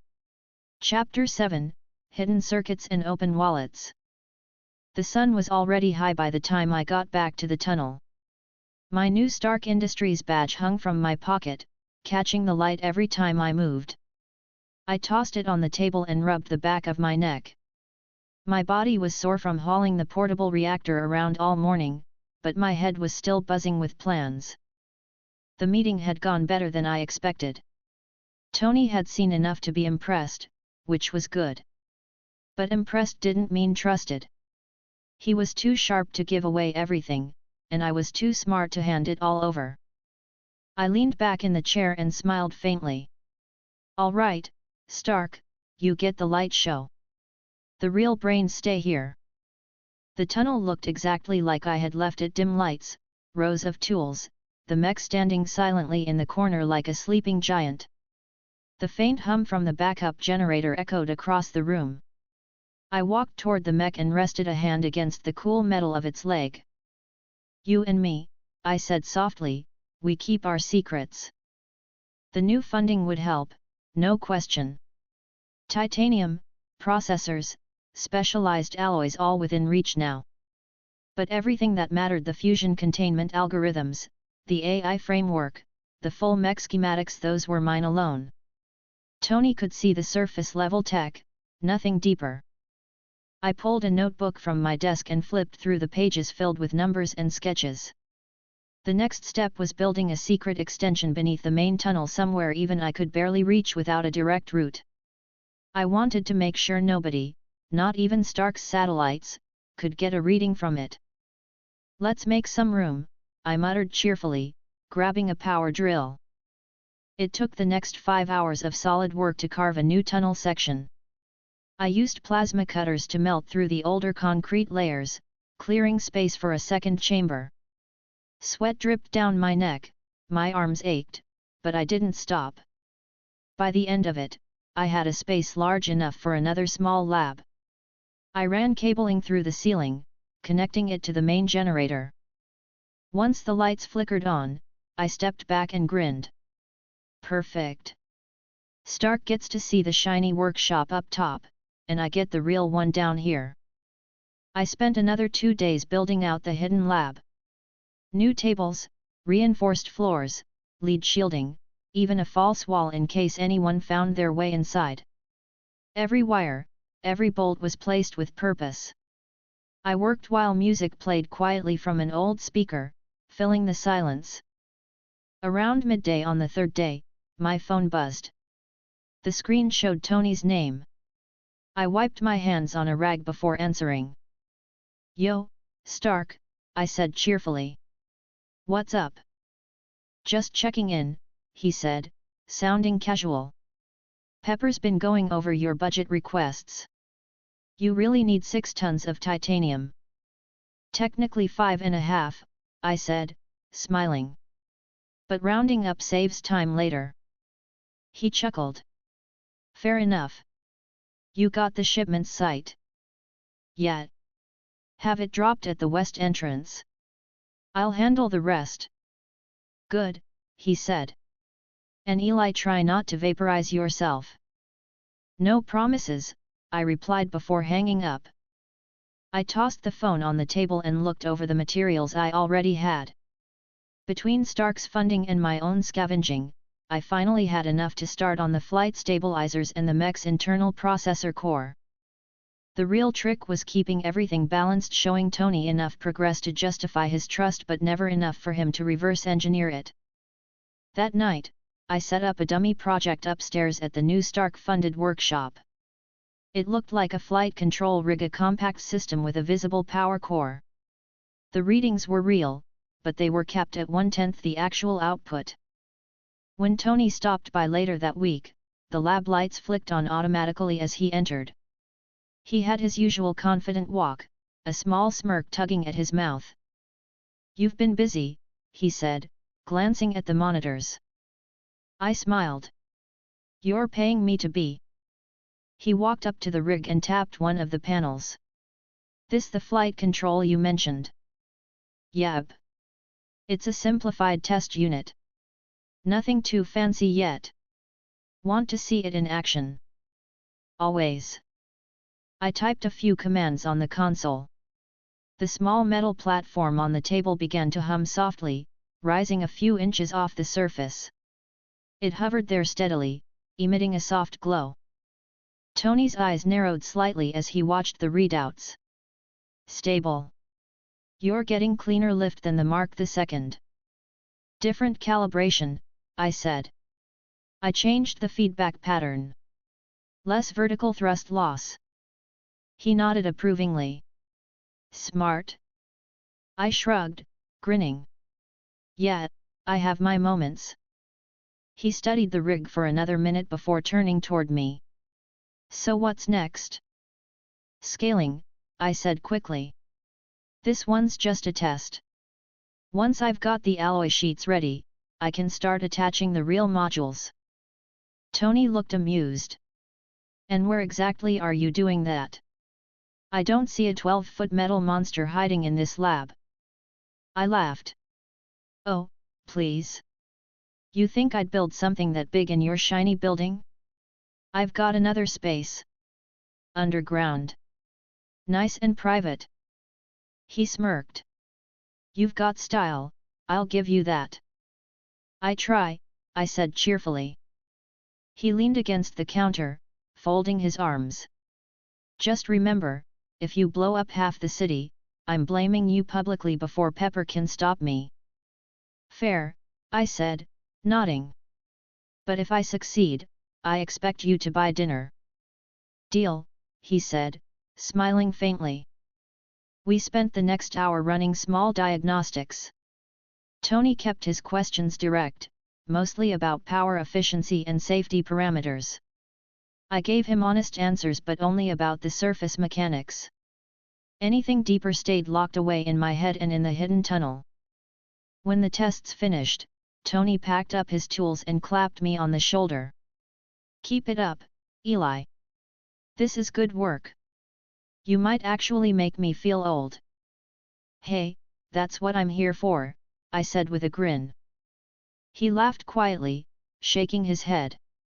"See you tomorrow." After he left, I waited a few minutes before heading down to the hidden section. The air there was cooler, quieter. I turned on the main light, revealing the real mech components: thicker armor, larger thrusters, and the full-sized fusion core still embedded in its containment cradle. I rested my hand on the metal again. Don't worry, big guy. He's only seeing the toy version. The next few days turned into a blur of non-stop work. I slept less, ate fast, and spent most of my time switching between the upper lab and the tunnel. The titanium shipment arrived exactly on time, and I used it to reinforce the mech's leg joints and outer plating. Every bolt tightened felt satisfying. Every new calibration made the machine a little closer to perfect. Around the end of the week, Pepper called while I was welding one of the upper frames. I took the call through my headset, still focused on the sparks in front of me. "Eli," she asked. "Hey, Pepper. What's up?" "Tony says you've been working non-stop. Just wanted to make sure you're not sleeping in the lab." "I might have taken a nap on the floor once or twice," I said cheerfully. "But I'm fine." She sighed softly. "You sound like him already." I laughed. "Then I'm doing something right." "You're both impossible," she said, but I could hear a hint of amusement in her voice. "Just be careful. We don't need two geniuses in the hospital." "Promise I'll keep the explosions under control," I said lightly. "Good. I'll hold you to that," she replied before hanging up. Once the call ended, I finished welding and stepped back. The frame gleamed faintly in the light. My chest tightened slightly, not from exhaustion but from pride. I was building something no one else could, and I was doing it my way. That night, I ran another energy test. The main reactor connected cleanly to the mech's systems. Readings were perfect. I increased output to 70%, and the room vibrated faintly as the machine powered up. The lights reflected off its metallic surface, and I smiled wide. "You're alive," I said softly. The mech's sensors blinked once, reacting to the boot signal. I couldn't help but laugh. "Look at you. Tony's got his suits. I've got you." I powered everything down again, triple-checking the containment seals before heading back upstairs. When I finally left Stark Industries that night, the streets outside were quiet. My reflection in the glass doors looked tired but content. I glanced up at the sky, hands in my pockets, and muttered with a small grin, "Not bad for a week's work." Then I walked off, already planning the next round of upgrades. Chapter 8, Building the Core Arsenal. The week after Tony's last visit was quiet. The city above moved like nothing had changed, but underground my world had turned into a storm of activity. The hidden tunnel lab was finished, sealed, and fully powered. Everything I needed was here: material stockpiles, cutting tools, processors, and a lot of titanium that Stark had unknowingly funded. I had been working for 3 days straight, barely sleeping. My hair was a mess, my shirt was stained with oil, and my hands looked like I'd wrestled a car engine. But every hour was worth it. My mech was starting to look less like a pile of scrap and more like a weapon of precision. I stepped back from the table, wiping sweat off my face. "All right, big guy, time for an upgrade." The plan was simple: build a modular combat system. I didn't want it overarmed or too loud, just practical, efficient, something that could end a fight before it began. I wasn't planning to go to war, but if things ever got dangerous, I wanted options. I opened a crate of materials and started sorting through components. Most of the titanium had gone into reinforcing the mech's legs and torso, but I still had enough to make the new shoulder-mounted rotary assembly. It would hold a variable weapon platform, interchangeable modules powered directly from the core reactor. The first weapon I designed was a kinetic pulse cannon. It wasn't fancy, no flashy explosions, no unnecessary features.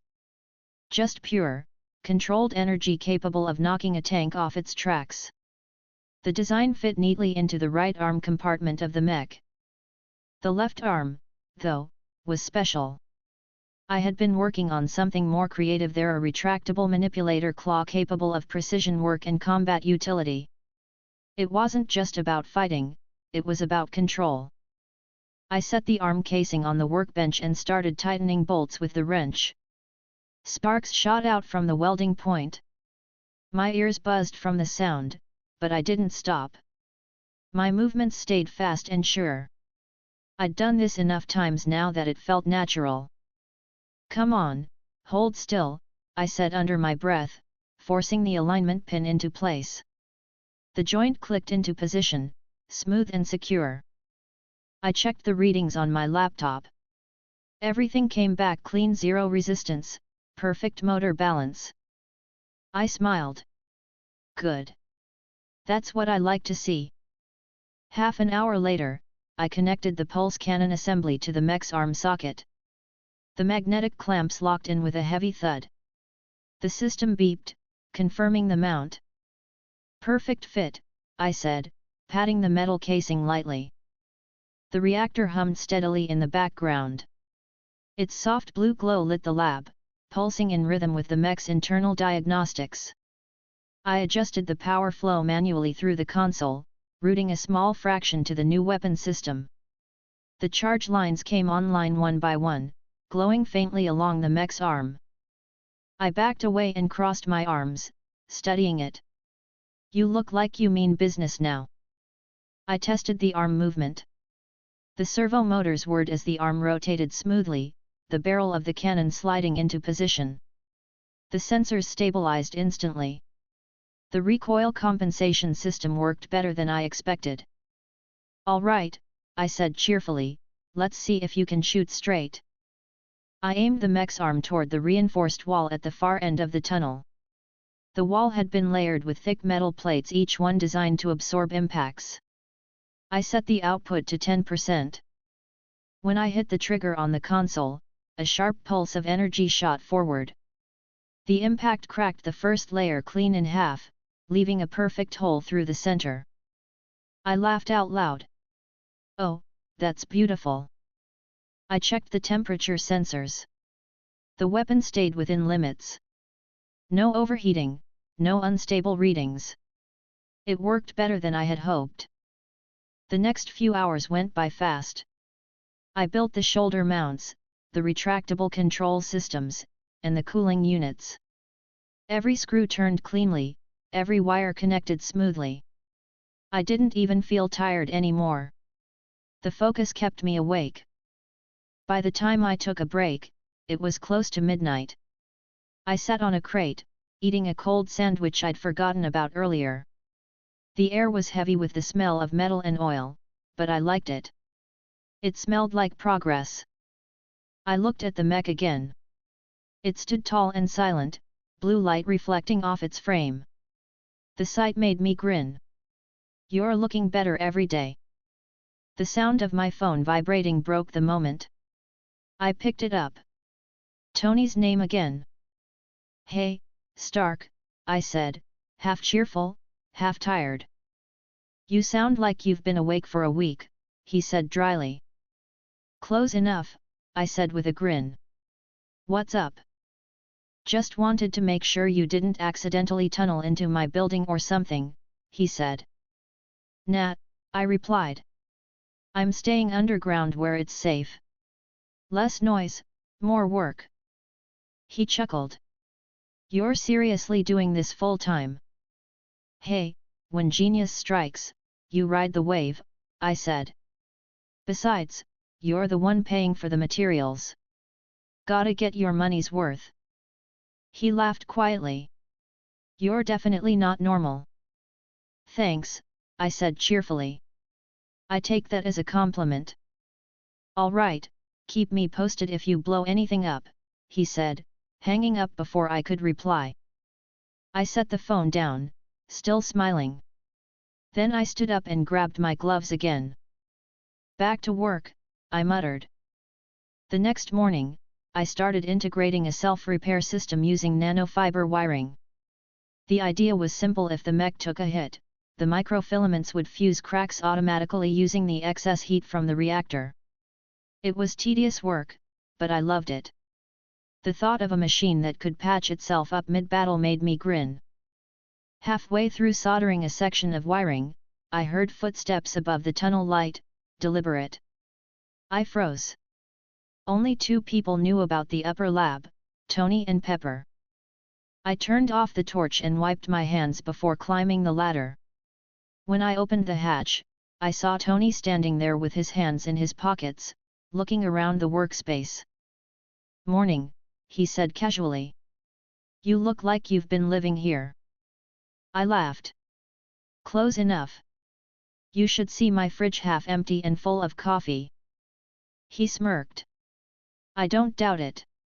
So, how's the project?" "Moving along nicely," I said. "You want to see the test version?" He raised an eyebrow. "You actually finished it?" "Sort of," I said, leading him toward the visible lab rig. "I've got a scaled-down flight platform ready. I'm running thrust calibration today." Tony watched as I powered up the dummy unit. It floated 6 feet above the floor, rotating slowly on stabilizers. He nodded, impressed. "You're improving the lift ratio," he said. "Exactly," I said. "Once I apply this to the full build, flight should be smoother. Less turbulence, more balance." He crossed his arms, watching the test unit for a few seconds. "You're really serious about this mecha project?" "Of course I am," I said with a grin. "Why do you think I haven't left the lab in a week?" He chuckled softly. "All right, fair. I'll keep the funding coming as long as you keep giving me results." "Oh, I'll give you results," I said cheerfully. "Just maybe not the ones you're expecting." Tony smiled faintly. "You always sound like you're hiding something." I shrugged. "Trade secret." He didn't push it. "All right, Eli. Keep doing what you're doing. Just remember, S.H.I.E.L.D's been sniffing around after that whole ironmonger mess. Keep your energy readings low." I nodded. "Got it. I'm not trying to start another government panic." "Good," he said. "I already have enough of those." After he left, I waited until the sound of his car faded before heading back down to the hidden lab. The moment I reached the bottom, I exhaled in relief. The mech's frame gleamed faintly in the light. None of the sensors above could reach this depth. I checked the reactor's shielding levels. Everything was stable.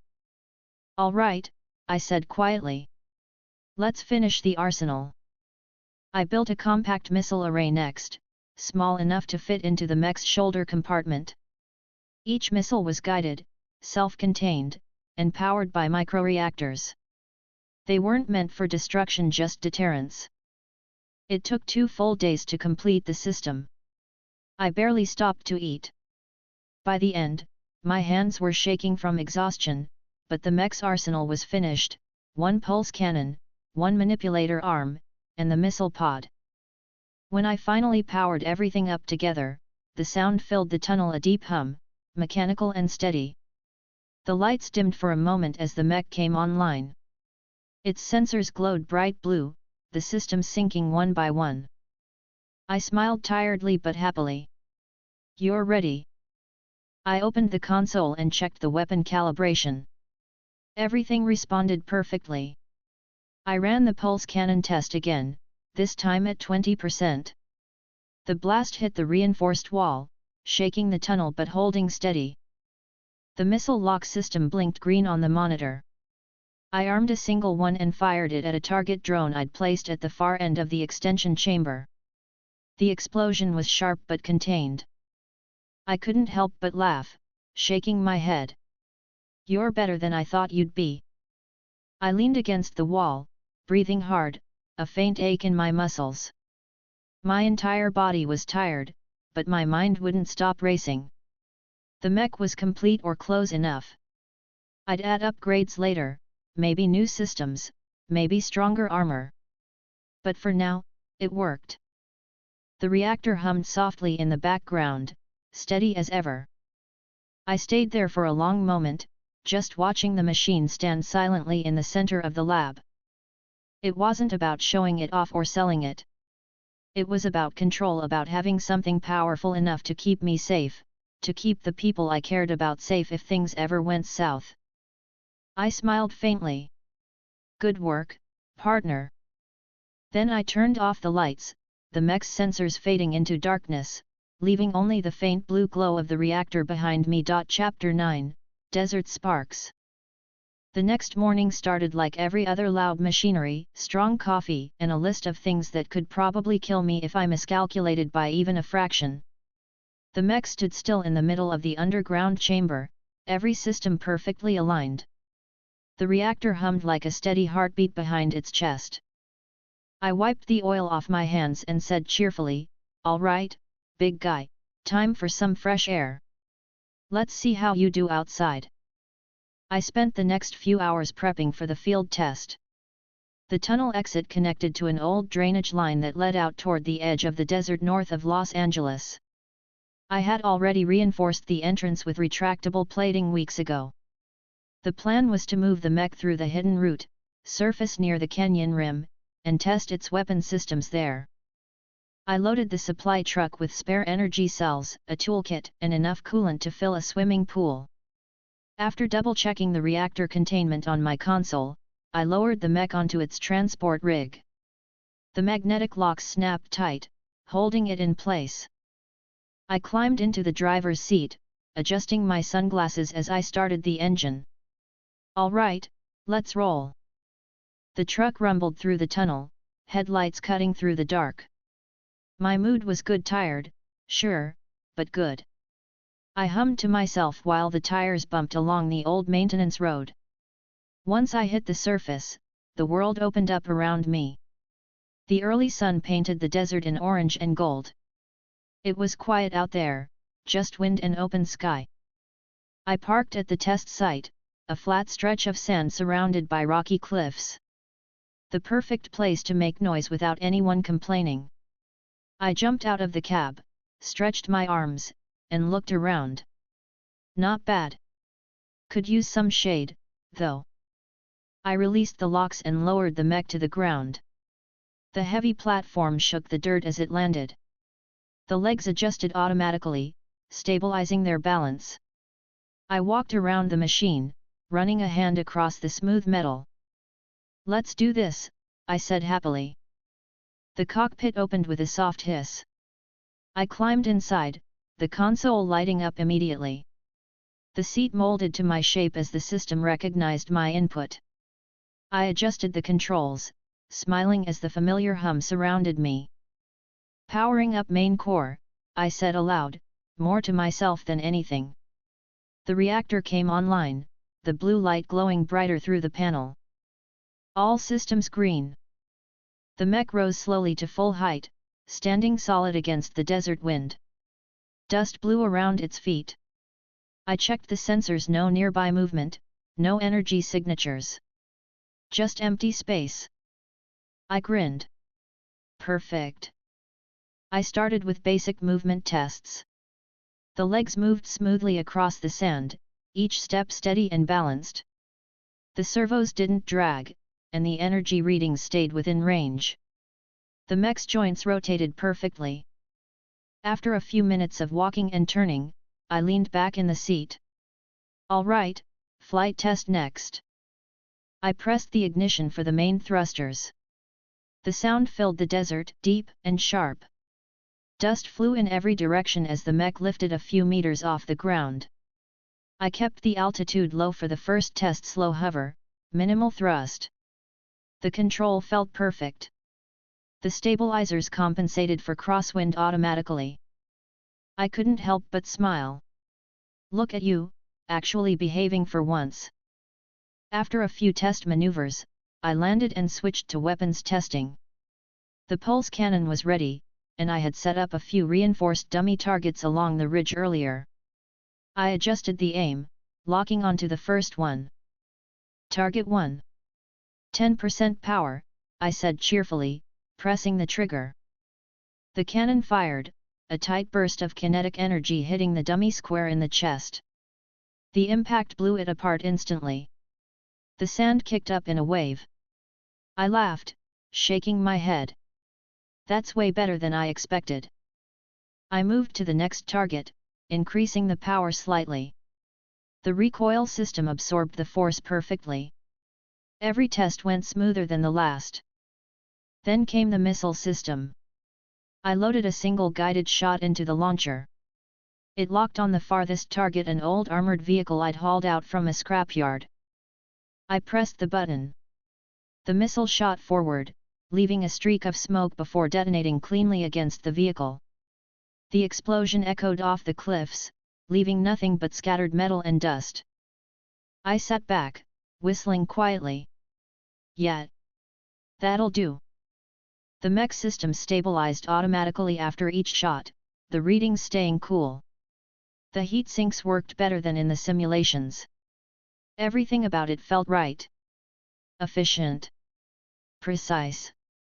I ran through several more drills, firing, moving, hovering, and switching between power modes. Every time, the response was perfect. I couldn't stop grinning. You're a beast. Hours passed fast. I didn't even notice how long I'd been at it until the sun started dipping lower. I checked the console clock and blinked. 6 hours? Damn. No wonder I'm starving. I powered down the weapons and lowered the mech back onto the ground. The cockpit opened, and I climbed out, stretching my shoulders. My legs felt stiff, but I couldn't stop smiling. That's what I call a good day, I said, laughing quietly to myself. I walked to the truck and grabbed a bottle of water. The air was cooling down, and the light turned golden across the sand. For a few minutes, I just stood there, watching the horizon. The calm didn't last long. My handheld scanner beeped softly just once, then again. I frowned and checked the screen. The radar had picked up an unidentified signal, faint but steady. Hey! That's weird, I muttered, tapping the device. I'm not broadcasting anything. Must be external. I looked around, squinting at the sky. Nothing visible, but the signal pattern looked like a sweep. Satellite grade. I groaned quietly. Great. Someone probably just got a free light show. Still, I wasn't worried. If it was SHIELD, they'd probably just think I was Stark testing something new. Either way, it wasn't worth panicking over. I packed up the test gear and reloaded the mech onto the transport rig. The entire process took almost an hour.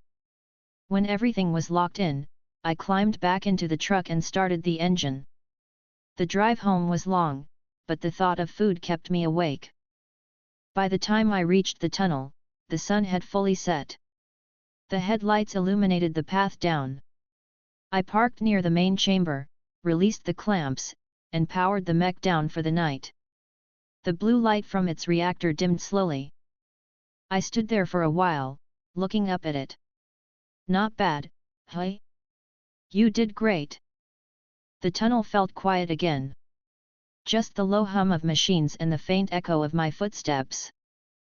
I checked the data logs before heading to the small break area I'd set up. The readings were better than expected, efficiency up by 12%, reactor temperature steady. The missile guidance worked flawlessly. Everything about the test confirmed that the mech was operating at full capacity.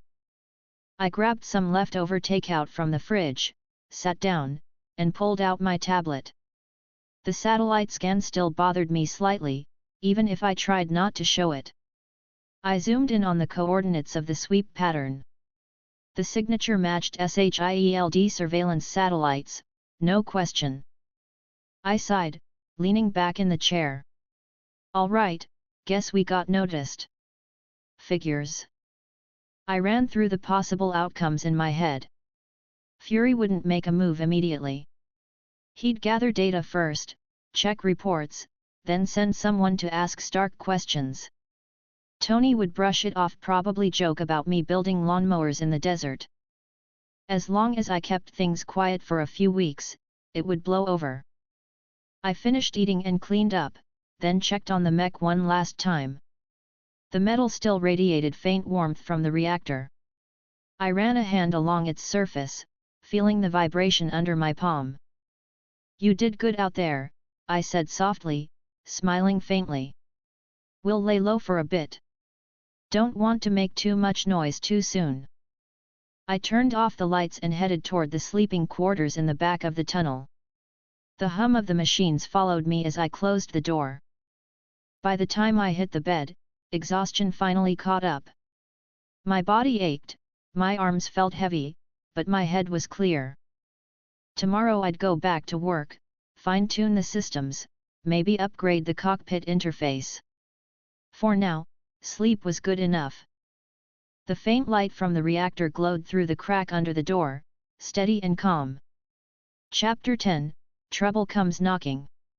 I answered the call with coffee still in my hand and dirt under my nails. The screen lit up with Tony's name. I swallowed, wiped my palm on my jeans, and said cheerfully, "What's up, Mr. Billionaire Iron Guy," like I always did because sarcasm made the world less loud. "Eli," he said, and there was a different tone under the joke, calm, controlled, the kind of tone he used when something was actually important. "You free to talk?" "Always," I said, taking a breath. My hands moved without me thinking, fiddling with a stray bolt on the table. I felt the reactor hum through the floor.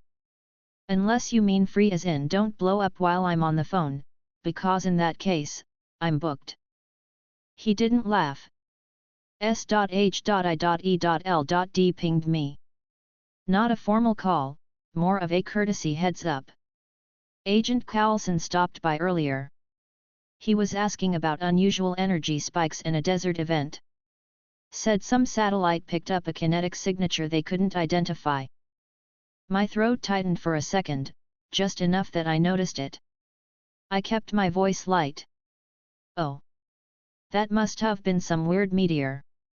Or a very committed fireworks show."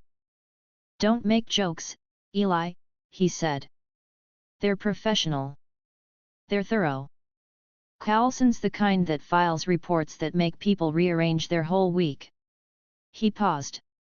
I told him we didn't have anything crazy out here, but he's looking.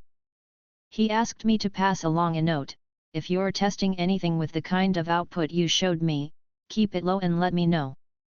I let a slow grin spread across my face. "Tony, you could have just asked me nicely. You didn't need to pull the government card." I set the coffee down with a clink and folded my arms. "All right. Thanks for the heads up. I'll tone things down." There was a beat of silence. Then Tony said, quieter, "Eli, look. I don't want you to hide anything that'll get you hurt. If SHIELD comes knocking, tell me. I'll handle it. Don't do anything stupid."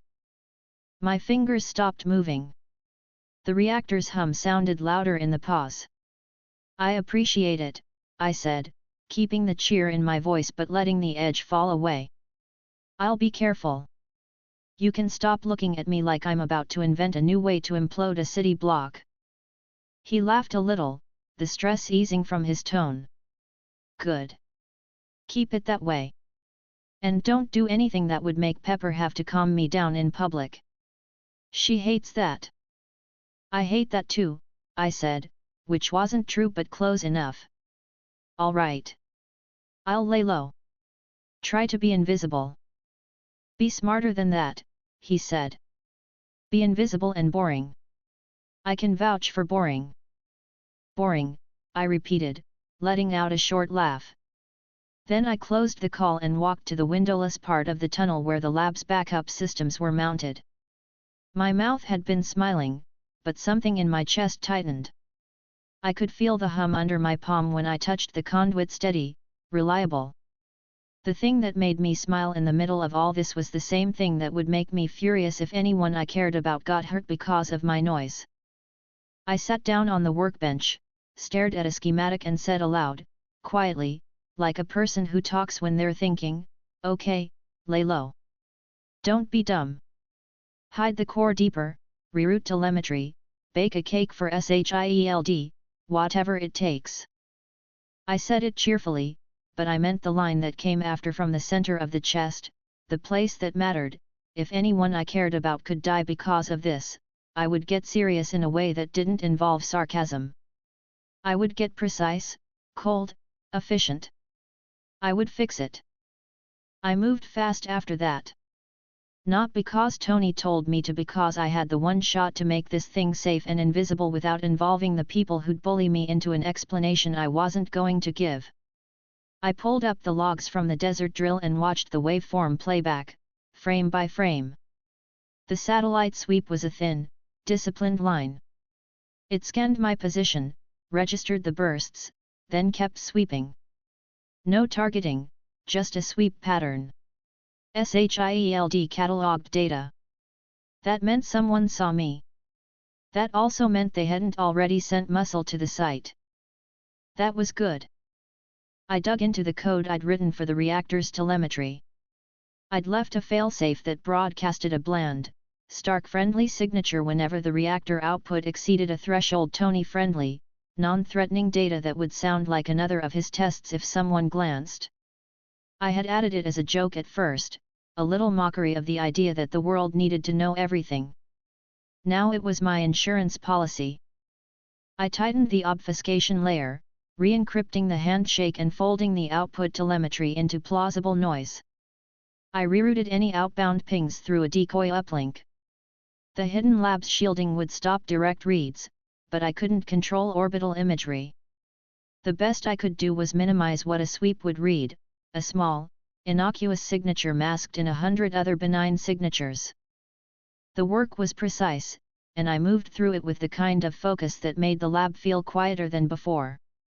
My voice kept up the upbeat commentary. There we go, nice little ghost signature, but there was a fast, methodical click in everything I did. I checked the coolant lines, adjusted the magnetic containment tuning, ran the safety checks. Each correction made the graph smoother. Each smoothing made the broadcast less likely to trigger a prolonged interest. Around noon, Pepper's assistant pinged me. She wanted a status update on the paperwork Tony had filed for a small R&D grant that technically covered my purchases. I answered with cheer and numbers. Pepper's tone on the call was businesslike, a direct line between my flippant jokes and the seriousness she naturally carried. She asked one question I didn't like: if SHIELD asks about your tests, what's your answer? I let the breath out a little. Tell them I'm doing low-range robotics, industrial scale. Non-lethal, non-nuclear, definitely not explosive. She made the sound of half amusement, half worry. That's not a policy answer. Nope, I said happily. Just a practical one. If they ask, I'll make sure Tony knows. He will make sure the proper responses happen. You can blame him afterward. She didn't laugh, but she said, stay safe. Promise, I said. I meant the promise in a way that stuck under my skin. If people could get hurt because of me because the mech's signature was out there and someone decided to go look for it, I would not be the kind of person who shrugged. I would be the kind who took the work and made the outcome impossible. I spent the afternoon on the surface-level lab that Tony had authorized. It had shiny floors and a coffee machine that actually worked. I kept the portion of the reactor he'd seen connected to a benign demo rig. On the screen I showed him, the numbers were within safe margins. He came by around 4, curious and a little proud. He looked at the fake telemetry and nodded. Looks clean, he said. I answered cheerfully, all clean. Clinically boring. He gave me that grin he used when he was happy with a result. Good. Keep it that way. He didn't pry. Tony's curiosity was a wedge, sometimes he pressed, sometimes he trusted his gut and let things be. His confidence had earned him the room to choose. I was banking on that. When he left, the sun had gone. I drove the equipment back down to the real lab and shut the outer lights early, letting only the reactor's dim pulse show. I wanted quiet. The hum of the core was the only sound I let fill the space. I sat with my back against the metal leg of the mech and breathed the soft mechanical scent of oil and heat. My phone buzzed again. No name. A 3-line message, clipped and clinical: "We noticed you in the desert. Contact SHIELD for deconfliction. A.C. Agent Carlson." The initials were practical. The command in the message was colder. I read the line twice, then typed back a single word: "Noted." I didn't call. I've known how these things go. If I called, they might ask me to come in.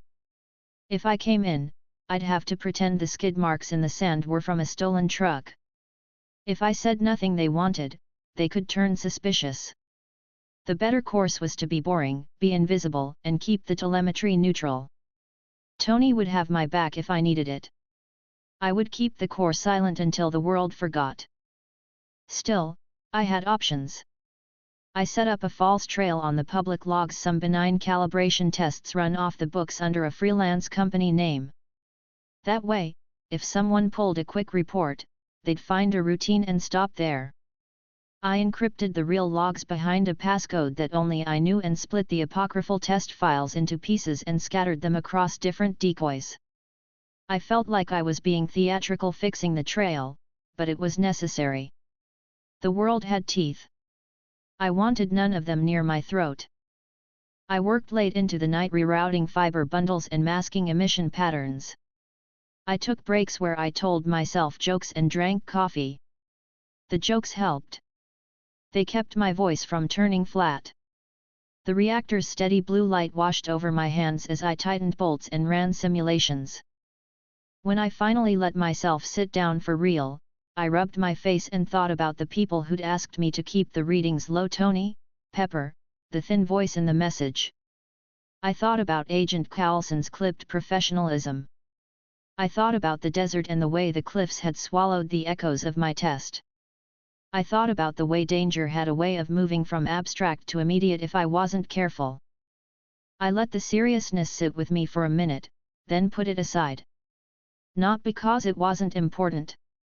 Because I could only get the work done if I didn't let worry take the wheel. I smiled at myself, small, private, and said out loud, "Okay. Boring. Invisible. Safe. Let's make sure that stays true." I checked every seal one more time, ran one more diagnostic, and then sent a short, neutral ping to the decoy network. It registered and then blended into routine noise. On the other side, I saw a single line of code respond with a small green acknowledgement. Someone watched the feed and moved on. I lay back on the cot for a short nap. Time felt elastic, stretched thin by adrenaline and focus. I closed my eyes and let the hum of the reactor lull me. I had allowed myself to be cheerful all day, to make jokes to hide the edge of fear. When sleep took me, it was the sleep of someone who had done what needed doing for now. I woke when the generator's cycle ran its evening check. The lab was cold and quiet. I dressed, checked the locks, and walked to the surface-level lab upstairs to recharge the demo rig's batteries. On the way up, my COMM screen buzzed. Tony's name flashed. He called. "Eli," he said, and I could hear the city through the line cars, distant horns. "Heads up, Carlson called me back. He thinks something was out in the desert. He's assigning someone to sweep the perimeter where you were testing." My heartbeat sped for a fraction of a second. I said happily, "Perfect. Let them sweep. If they see nothing, they'll mark it done." No, Tony's tone clipped. "If they find something, he's going to come ask me questions. He'll want to know if anyone at Stark Industries is behind it. If they trace anything back to our demo rig, I'll tell them what they need to know. If they trace something to you, I'll be honest, I know you, and I'll stand by you. But I don't want that on the record unless we have to." I felt the seriousness settle into my chest like a ring. I nodded even though he couldn't see me. "I understand." "Good," he said. Be smart. I will, I said. And Tony? Thanks. You better not blow anything up, he said, with a dry lift of his voice. I don't have patience for paperwork while things are on fire. Understood, I said cheerfully, which this time had a different note: quiet, steady, meaning business. I'll make the report boring. Agent Carlson will fall asleep reading it and send everyone home. He laughed, and the pressure eased. Go to bed for a couple hours. You look like you're running on the fumes of a bad idea. Will do, I said. I let the line drop and sat for a moment with my palms on the workbench, feeling the hum through my skin. The mech's casing felt solid under my hand. I thought about the people who'd get hurt if things went wrong: Tony, maybe Pepper if she got too close to the wrong wires, even random bystanders in a worst-case scenario. My voice had stayed cheerful all day, but there was a layer beneath it now that I didn't let people see very often, a small, steady refusal to let my mistakes be lethal. I went down to the cot and closed my eyes. I slept with one eye probably open, like most sane people in weird situations do. In the noon crawl of sleep, I dreamed of wrenching bolts becoming tiny planets and me thinking fluidly through every orbit. I woke up planning redundancy arrays, deeper shielding, a method of making the telemetry genuinely unreadable without total access to 3 distinct, separate keys, none of which were on any network. I had plans. I also had people who might get involved if anyone poked the nest. I kept that thought carefully folded away. It sharpened my focus rather than making my voice flat. I sat up, smiled a small, tired smile, and said out loud, because saying it kept me honest, okay.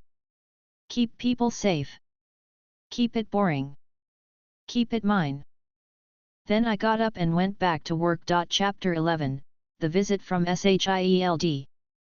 The morning started normal, but the kind of normal that makes your gut feel like something's coming.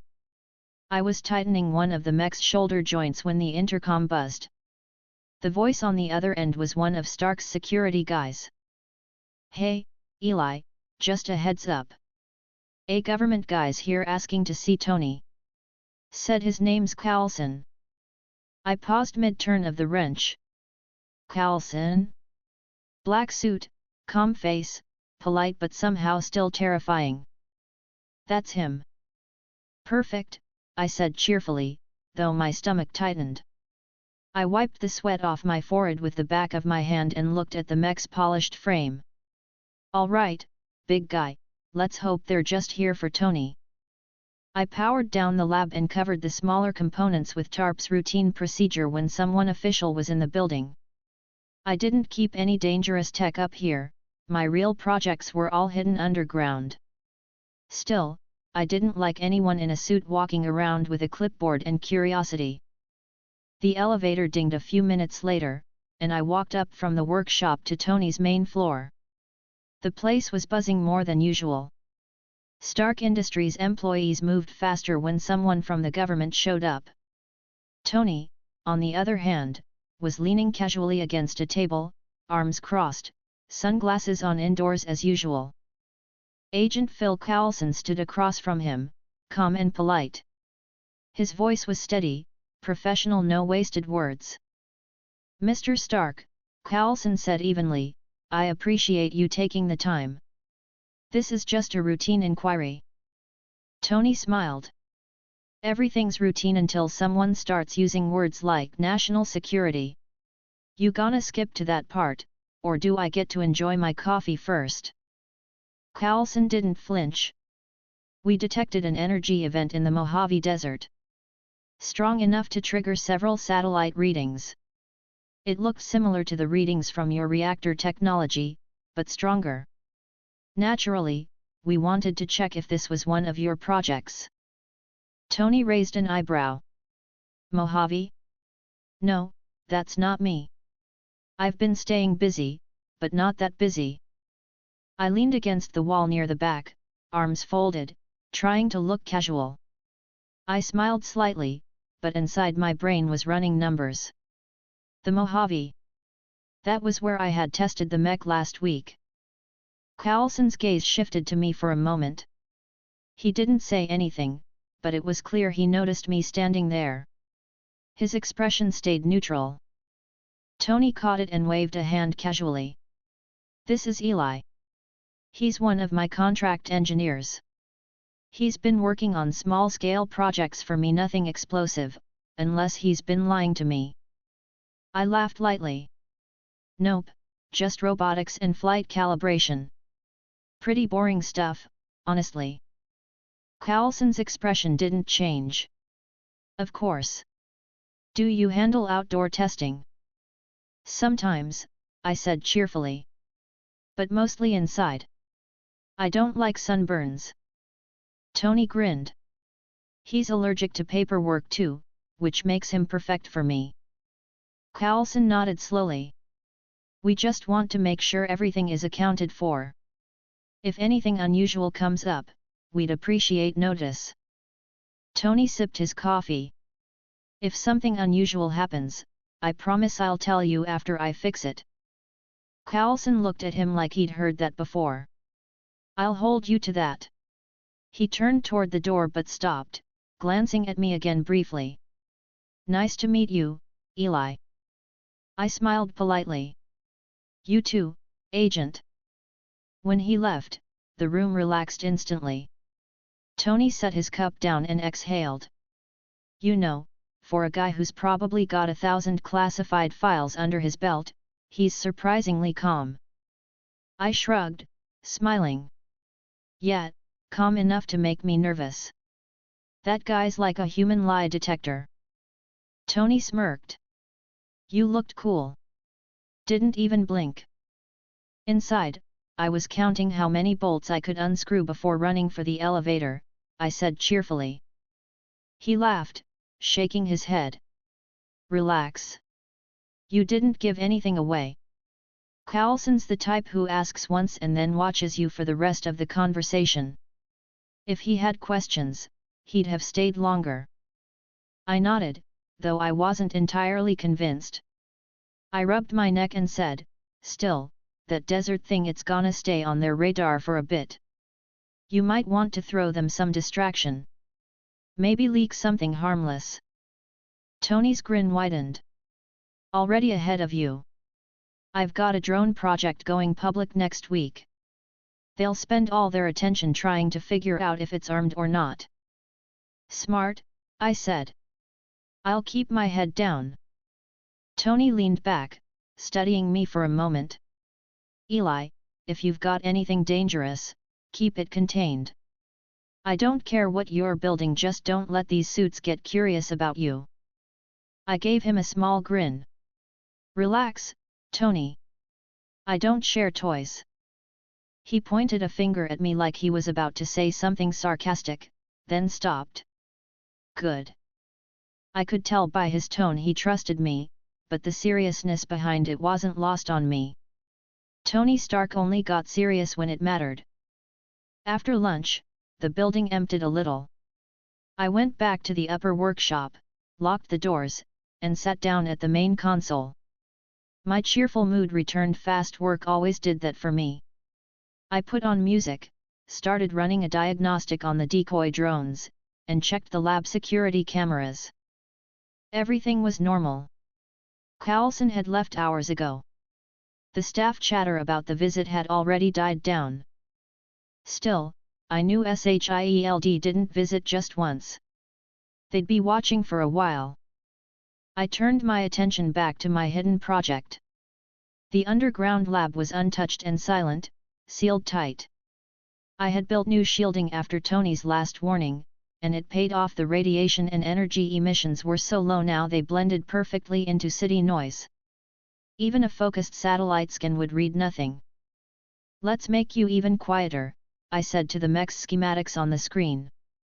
I adjusted the containment patterns around the fusion core, diverting small pulses into the mech's cooling system.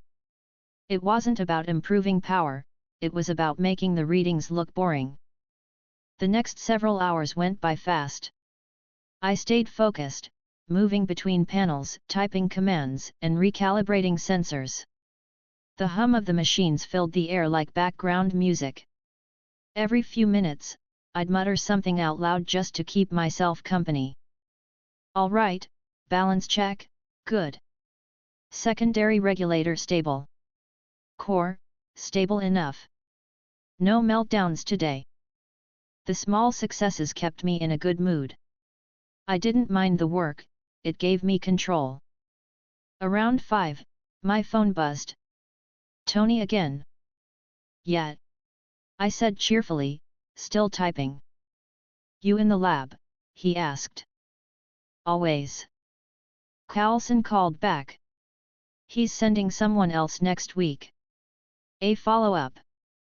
Don't panic, they're probably just being thorough. I rolled my eyes, though I kept my tone light. Of course. Can't blame them. A mysterious power surge in the desert? Sounds like the kind of thing they'd want to poke. Just keep calm, Tony said. I'll handle them. You just act normal. Define normal, I said jokingly. Normal for you is suspicious, Tony said dryly. Just, smile less maybe. Not happening, I said, laughing. But fine, I'll keep the lab clean and the readings quiet. Good, he said, then paused. Hey, for real, though thanks for keeping it contained. I know you're smarter than you act, but sometimes you act a little too smart for your own good. I smirked. You say that like it's a bad thing. It is when it lands on my desk, Tony said. I'll make sure it doesn't, I said. He hung up, and I stared at the phone for a second before setting it down. The smile stayed on my face, but the thought of another visit made my muscles tense slightly. If Carlson sent someone else, that meant SHIELD didn't fully buy the drone test excuse. I got up and started cleaning the surface lab, wiping down every tool and locking the panels. I made sure none of my real work showed anywhere. Then I climbed down into the hidden tunnel and checked the mech's core again. The lights from the reactor glowed faintly across the metal. I leaned against the frame, feeling the cool surface under my hands. You're gonna have to stay still for a while, I said quietly. No field tests, no fireworks. Not until they stop looking. The mech's sensor lights flickered in standby mode, a faint pulse that looked almost alive. I smiled. Yeah, I know, I hate sitting still too. I spent the rest of the evening reinforcing the access tunnel and re-encrypting the internal logs. I built a remote kill switch into the system, one button that would fry all external data in case anyone ever forced their way down here. It wasn't paranoia. It was preparation. By the time I was done, it was close to midnight. I sat on a stool, drinking cold coffee, staring at the reactor's slow glow. My body ached from hours of work, but my head was calm. I knew how this world worked. People like Tony drew attention, and people like me stayed in the background, quietly fixing what others didn't understand. Carlson and his team could search all they wanted. They'd find nothing but clean paperwork and normal readings. Still, if they ever came close to finding the hidden lab or worse, Tony got dragged into this mess, I wouldn't joke anymore. I'd stop smiling and deal with it directly. For now, though, everything was quiet again. I leaned back, staring at the ceiling, and said to myself with a small grin, "All right, Eli. Play nice. Keep quiet. Don't blow up the planet." Then I stood up, turned off the lights, and left the lab in darkness. Chapter 12, The Interference Field. The next few days passed in quiet rhythm. The Stark building went back to its usual hum of engineers, machines, and Tony walking through rooms mid-conversation with himself. People had stopped talking about S.H.I.E.L.D's visit, but I hadn't. Every time I powered on a tool or opened the diagnostic terminal, I caught myself double-checking for outside scans. Tony had called twice that week just to talk about upcoming projects. He sounded relaxed, even cheerful, which was good. When he was relaxed, it meant SHIELD wasn't breathing too close to him. Still, the memory of Coulson standing in that room kept scratching at the back of my mind. If I wanted to keep the underground lab hidden, I needed to make sure no scan, no satellite, no fancy Stark sensor could read what was under the floor. The shielding worked fine, but fine wasn't enough. So I decided to build something better, a stealth dampening field. Not the kind that bends light or makes you vanish from cameras. This one would bend data. It would mask the reactor's readings, scatter its energy signature, and make it look like natural background noise. I didn't tell Tony. Not because I didn't trust him, but because I didn't need him getting curious about it. That morning, I rolled up my sleeves, tied my hair back, and turned on the lab's main lights. The mech towered in the corner, silent, but its blue eye sensors flickered faintly when the system powered up. "Morning, big guy," I said cheerfully, picking up my tablet. "We're upgrading your privacy settings today." The tools were all laid out on the table: wiring spools, plasma cutter, coolant tubes, and a pile of small transceivers. The design was simple on paper: 6 emitters, each linked to a central oscillator, powered by an isolated microcore. When activated, the field would emit an interference wave that scrambled energy readings. To any satellite or sensor, it looked like nothing more than background static. The first half of the day went smoothly. I built the framework for the oscillator, installed the first 3 emitters, and tested their connection to the main power node. Everything worked. Around noon, I stopped for food, instant noodles again, and leaned against the wall while eating. My mind wandered to Tony, wondering what he was working on upstairs. He'd been running diagnostics on the next Mark armor, the one that would replace the gold titanium suit. I remembered the timeline clearly: it was around the time he was finalizing the Mark IV flight stabilizers. I smirked. Guy's probably elbow deep in repulsor parts right now. After lunch, I went back to work. The next few hours were mechanical: connecting wires, calibrating energy output, running heat tests. I talked to myself while I worked. It kept the silence from getting too heavy. "Okay, oscillator sync good. Frequency modulation stable. Interference bandwidth, let's not fry the sensors yet." Each emitter glowed faint blue when it synced. The readings showed perfect alignment. By the evening, the dampening field was ready for a test. I stood in the middle of the lab, holding the activation remote. "All right, let's see if this works without blowing a fuse." I pressed the button. The emitters lit up, humming quietly. The air didn't change, nothing moved. But the readings on my tablet went blank for a split second. The reactor's telemetry disappeared. I grinned. "Oh, that's nice." I checked the console again, still blank. The sensors weren't picking up anything from the reactor. I ran a diagnostic scan to make sure it wasn't a malfunction. The scan came back normal, the system was fine. It was just hidden. "Perfect," I said, smiling to myself. "They can scan all they want. This place is invisible." I let it run for 5 minutes before shutting it off. The sensors came back online instantly. Everything was normal again. Satisfied, I leaned back against the console, sipping what was left of my coffee. The field worked exactly like I wanted. But when I powered up the mech to test its connection, one of the monitors flickered. Just once, a faint static line running across the display. I frowned, tapping the screen. "Hey, don't start acting weird now." The flicker disappeared.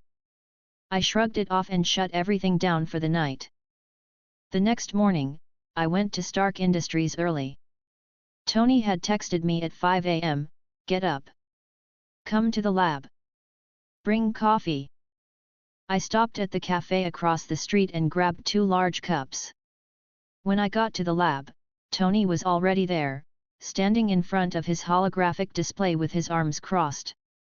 His hair was a mess, and he looked like he hadn't slept. "Morning, boss," I said cheerfully, handing him his coffee. He took it without looking away from the screen. "Something's wrong with Jarvis." I blinked. "Wrong how?" "He's been flagging false interference reports for the last 12 hours. I ran a network trace. It's not an attack, but the data feeds are spiking randomly. It's like the system can't decide what's real." I kept my tone even, though my chest tightened slightly. "Maybe the sensors are picking up a malfunction." Tony shook his head. "No, it's not random. It's synchronized. All the sensors on this side of the city are showing low-frequency noise patterns. I thought it was a local grid issue, but it's too precise." I scratched the back of my head, pretending to think. "Weird. Maybe someone's running tests underground." Tony raised an eyebrow. "You'd know if someone was. You're the one who lives in tunnels." I grinned. "Yeah, but I don't think raccoons are building stealth tech, Tony." He gave a short laugh, rubbing his temple. "All right, fair. But something's jamming my systems. Jarvis says the interference is strongest around the east sector." I sipped my coffee slowly, doing my best to stay casual. "That's pretty close to my area." Tony turned toward me fully now. "You sure you're not running anything experimental?" I smiled. "Not that I know of. Unless my coffee machine's learning to fight back." He looked at me for a second longer, then exhaled. "Fine. I'll check the readings myself. You can tag along." "Sure," I said.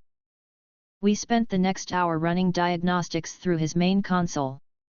Jarvis projected the data onto a large holographic map of the city. Blue lines traced sensor coverage zones, while flickering red dots marked interference spikes. Tony zoomed in on one section. "Right there. That's the weird part." I looked closer. It was near the industrial zone, close enough to my tunnel that I recognized the coordinates instantly. He frowned. "That's coming from underground." "What the hell's under there?" I kept my voice steady. "Abandoned infrastructure, old service tunnels. Probably some power line feedback." Tony didn't answer right away. He tilted his head, thinking. "Maybe. Or maybe someone's hiding something." "Come on," I said cheerfully. "If someone was hiding something, you'd already be bragging about finding it." That earned a small grin. "True. Still, I'm gonna send a drone to check it out." I nodded, keeping my expression neutral. "Good idea. Always better to know." Inside, my thoughts were moving fast. If that drone scanned too deep, it might hit my dampening field. It wouldn't detect the mech directly, but the signal feedback could reveal interference again. Tony typed a few commands. "Jarvis, deploy recon drone model 3B. Location, grid 7 east." "Right away, sir," the AI's voice replied. I forced a small smile. "You and your toys." Tony sipped his coffee, eyes still on the screen. "Toys pay the bills." The next few minutes were quiet except for the faint hum of the drone feed. Jarvis projected the live video, gritty grey visuals of the industrial outskirts. The drone flew low, scanning the surface, then turned toward a vent opening that led underground. I clenched my jaw slightly but kept my tone light. "If that thing gets lost down there, you're not blaming me, right?" Tony smirked. "Depends on what it finds." The feed glitched once, static filling the screen. The noise pattern looked familiar, exactly like the flicker I'd seen in my own monitor the night before. Tony leaned forward. "What the hell was that?" "Signal bounce," I said quickly. "Underground metal distorts radio feedback." He frowned but didn't argue. "Jarvis, reroute through thermal sensors." Thermal scan engaged, the AI replied. The feed cleared.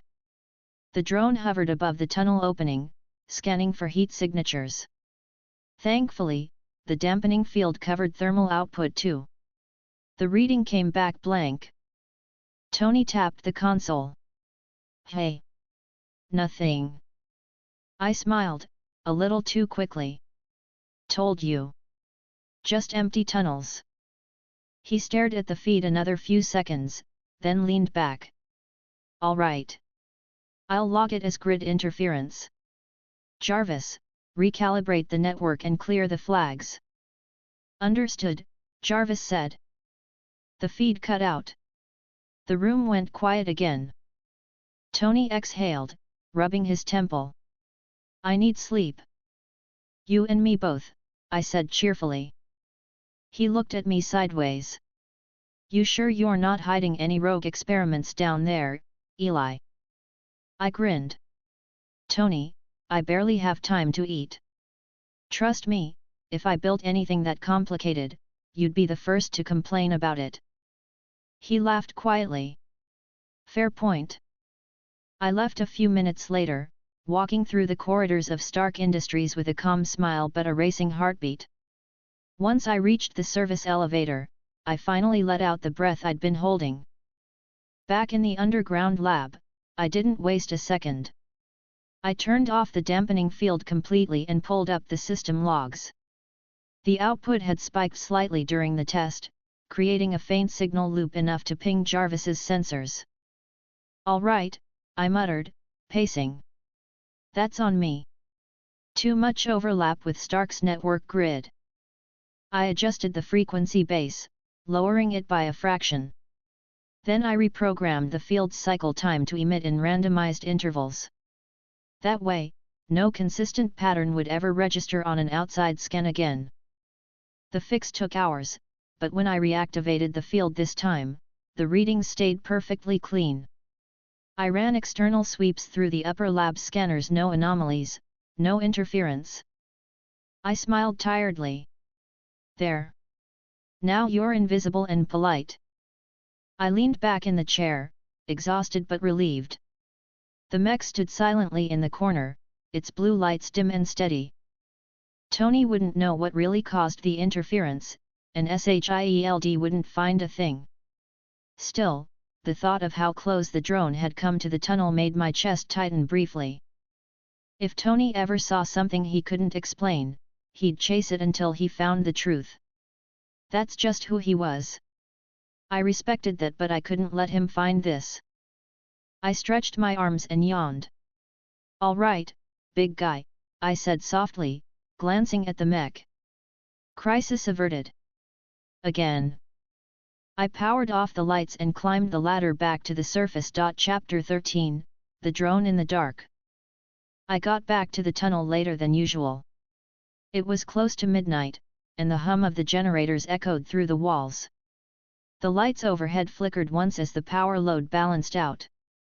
The mech stood in its place, quiet and motionless, the reactor behind it pulsing faintly. I tossed my jacket on the table and exhaled. All right, time to make sure Stark's network doesn't freak out again. I walked to the console and checked the dampening field's logs. Everything looked perfect, stable frequencies, no spikes, no loops. I smiled faintly. Beautiful. You're finally behaving. The field had been running for 12 hours without a single issue. No interference with Jarvis, no visible data trails, nothing suspicious. Tony hadn't called all day, which was a good sign. I stretched, grabbed a bottle of water, and walked toward the mech. The air was cooler around it, steady and calm. I reached up, tapping the leg lightly with my knuckles. You gave me a scare yesterday, you know that? Almost had Stark's drone poking around here. The mech, of course, didn't respond. The quiet made me grin. Yeah, you're not much of a talker, I said, taking a sip of water. Good thing I talk enough for both of us. I went back to the main table and started organizing the leftover parts from the dampening system. Most of them were spares, extra coils, cables, and heat shields. I liked having backup materials. It made me feel better knowing I could rebuild anything if it ever failed. As I worked, I kept one of the monitors open to the security feed. The camera network I'd installed showed every tunnel entrance, every corner of the underground space. It was habit to keep an eye on them while I worked. An hour passed quietly. Then, the lower left camera flickered. I froze. The image glitched once, then returned, showing static for half a second before stabilizing again. My cheerful expression flattened slightly. All right, that's not normal.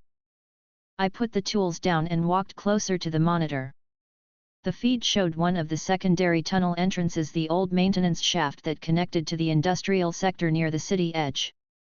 The flicker hadn't been random. Something had moved near the camera. I rewound the footage a few seconds and played it in slow motion. A faint blur crossed the frame, quick and small. Then, as the image sharpened, I saw the faint outline of something mechanical. A drone. Small, sleek, hovering about 2 meters off the ground. I ran a hand down my face. Tony, you nosy genius. It had to be one of his. The design looked like one of his recon models: light casing, smooth movement, twin sensor eyes in front. He must have sent it manually after our conversation yesterday. I sighed and rubbed my temples. You just couldn't leave it alone, could you? The drone's camera turned slightly, scanning the area. It wasn't broadcasting loud enough to trip any alarms, but it was definitely mapping. My dampening field would block direct readings, but if it got close enough, it could detect structural vibrations. All right, I muttered. Can't let you in here. I opened the control terminal and activated the mech's standby system. The reactor inside hummed quietly as the machine came online. I didn't need to power it fully, just enough to move the external sensors and auxiliary lights. Let's play quietly, I said under my breath. I turned the dampening field down to half power so the signal distortions wouldn't look suspicious. Then I grabbed the handheld scanner and activated the short-range EMP generator I'd built weeks ago for maintenance testing. It wasn't powerful enough to destroy anything, just disrupt small electronics temporarily. I pulled on my jacket, climbed the ladder to the upper access tunnel, and followed the faint echo of the drone's hum. The tunnel air was cooler at night, filled with the low hum of electricity from the nearby city grid. When I turned the corner, I saw a faint blue glow hovering near the upper vent. The drone was smaller than I remembered, barely the size of a basketball, with Stark's unmistakable design printed along the side. Really, Tony? I said softly, shaking my head with a grin. Couldn't text first. I crouched low, careful not to make noise. The drone's sensors rotated slowly, scanning the area. It was methodical, not aggressive. That was good. I pulled the EMP device from my pocket, set the range to 5 meters, and took a deep breath. All right, let's make this painless. I aimed and triggered the pulse. A faint wave of static rippled through the tunnel. The drone's lights flickered, and it dropped about a meter before stabilizing weakly. It made a soft beeping sound, confused, like it was trying to reboot. I walked forward quickly and grabbed it from the air before it could recover. The metal casing was warm under my hands. Gotcha, I said happily. I turned it over, examining the undercarriage. It was definitely Stark Tech, one of his older recon models, customized with stealth coatings. I found the tracking module and disconnected the power source. The lights dimmed, and the drone went quiet in my hands. I carried it back down to the main lab, placing it gently on the workbench. You're not supposed to be here, little spy. I pulled up my diagnostic tools and connected the drone to my console. The internal systems were still intact, but the data feed showed clear instructions from Stark's network. He'd sent it out himself, probably out of curiosity after yesterday's interference. I leaned back, exhaling slowly. He really doesn't let things go. I wasn't angry, not really. Tony had every reason to double-check. But I couldn't risk him finding anything down here, not because I didn't trust him, but because this wasn't his business. I typed a quick override command, wiping the drone's short-term memory. Then I replaced the last 5 minutes of data with standard industrial readings, temperature gradients, low M fields, and mild vibration signatures. Nothing suspicious. Once the data looked clean, I reconnected its main power source and waited for the reboot. The drone powered up again, hovering quietly. Its optical sensors blinked twice as if calibrating. I smiled and patted its side. There you go. You're gonna go home now, pretend you didn't see anything, and make your boss happy. I sent a manual return command, redirecting it to the Stark Industries flight path. It lifted off smoothly, rising toward the access tunnel and flying back the way it came. When the hum of its rotors faded completely, I finally relaxed. I sat back in the chair, staring at the empty tunnel entrance on the monitor. "You're lucky I like the guy," I said quietly. I turned back to the mech, which stood silently under the dim lights. "You almost got exposed again. We need to stop giving him reasons to get curious." I went through the dampening system's data one more time, just to make sure nothing else was leaking through the surface. Everything looked perfect, stable, consistent, invisible. For safety, I added one more failsafe to the system, a localized distortion bubble that activated automatically if any external scanning frequency matched Stark's known sensor signatures. It would scramble the readings before they reached the surface. It took a few hours to code it properly, but once it was done, the protection was airtight. When I finished, I leaned back in the chair and rubbed my eyes. My hands smelled faintly like metal and grease. I didn't mind it, it reminded me I was still working, still building. The clock on the console said 3:47 a.m. I hadn't realized how late it had gotten. I stretched, standing up and walking toward the mech one last time before calling it a night. The faint glow from its reactor reflected across the walls. The hum was low and even. "All right, big guy," I said quietly. "We handled that one." I stood there for a few seconds, just listening. I wasn't nervous anymore, just tired. I'd fixed the problem, contained the situation, and made sure Tony wouldn't find anything. Still, part of me knew he'd ask questions when the drone came back with blank data. I could already imagine the conversation. He'd call in the morning, probably with a sarcastic comment like, "You sure you're not digging for treasure down there, Eli?" And I'd just smile, take a sip of coffee, and say something cheerful enough to keep him guessing. I turned off the main lights, leaving only the blue glow from the reactor. The quiet filled the tunnel again. I grabbed my jacket, switched off the console, and started climbing the ladder back toward the surface. The air outside was cool when I stepped out. The city lights glowed faintly in the distance. For a second, I just stood there, breathing the night air, letting the tension drain out of my shoulders. Tony would get his drone back in perfect condition. It wouldn't tell him anything. SHIELD wouldn't find a trace of abnormal energy. The lab was invisible again. I smiled, shaking my head as I walked toward my truck. Next time, I'm installing a sign, "No drones allowed." The drive back into the city was quiet. The roads were nearly empty, the hum of the tires steady beneath me. By the time I reached my apartment, the first hint of sunrise was touching the horizon. I parked, locked the door, and sat for a moment, looking at the faint orange line in the distance. My hands still felt tense, but my chest was calm. I'd handled it. Tony was safe, the lab was safe, and the mech was untouched. I went upstairs, kicked my shoes off, and collapsed on the couch. Sleep didn't come immediately, but when it did, it was quiet. Chapter 14, Tony's curiosity problem. When I woke up, sunlight was coming through the blinds, cutting across the room and landing on the half-empty coffee mug sitting beside the couch. My head felt heavy, but the kind of heavy that comes from finally sleeping after too long. I stretched, yawned, and sat up slowly. The phone started buzzing on the table. I didn't even need to check the screen. Only one person called this early with that kind of persistence.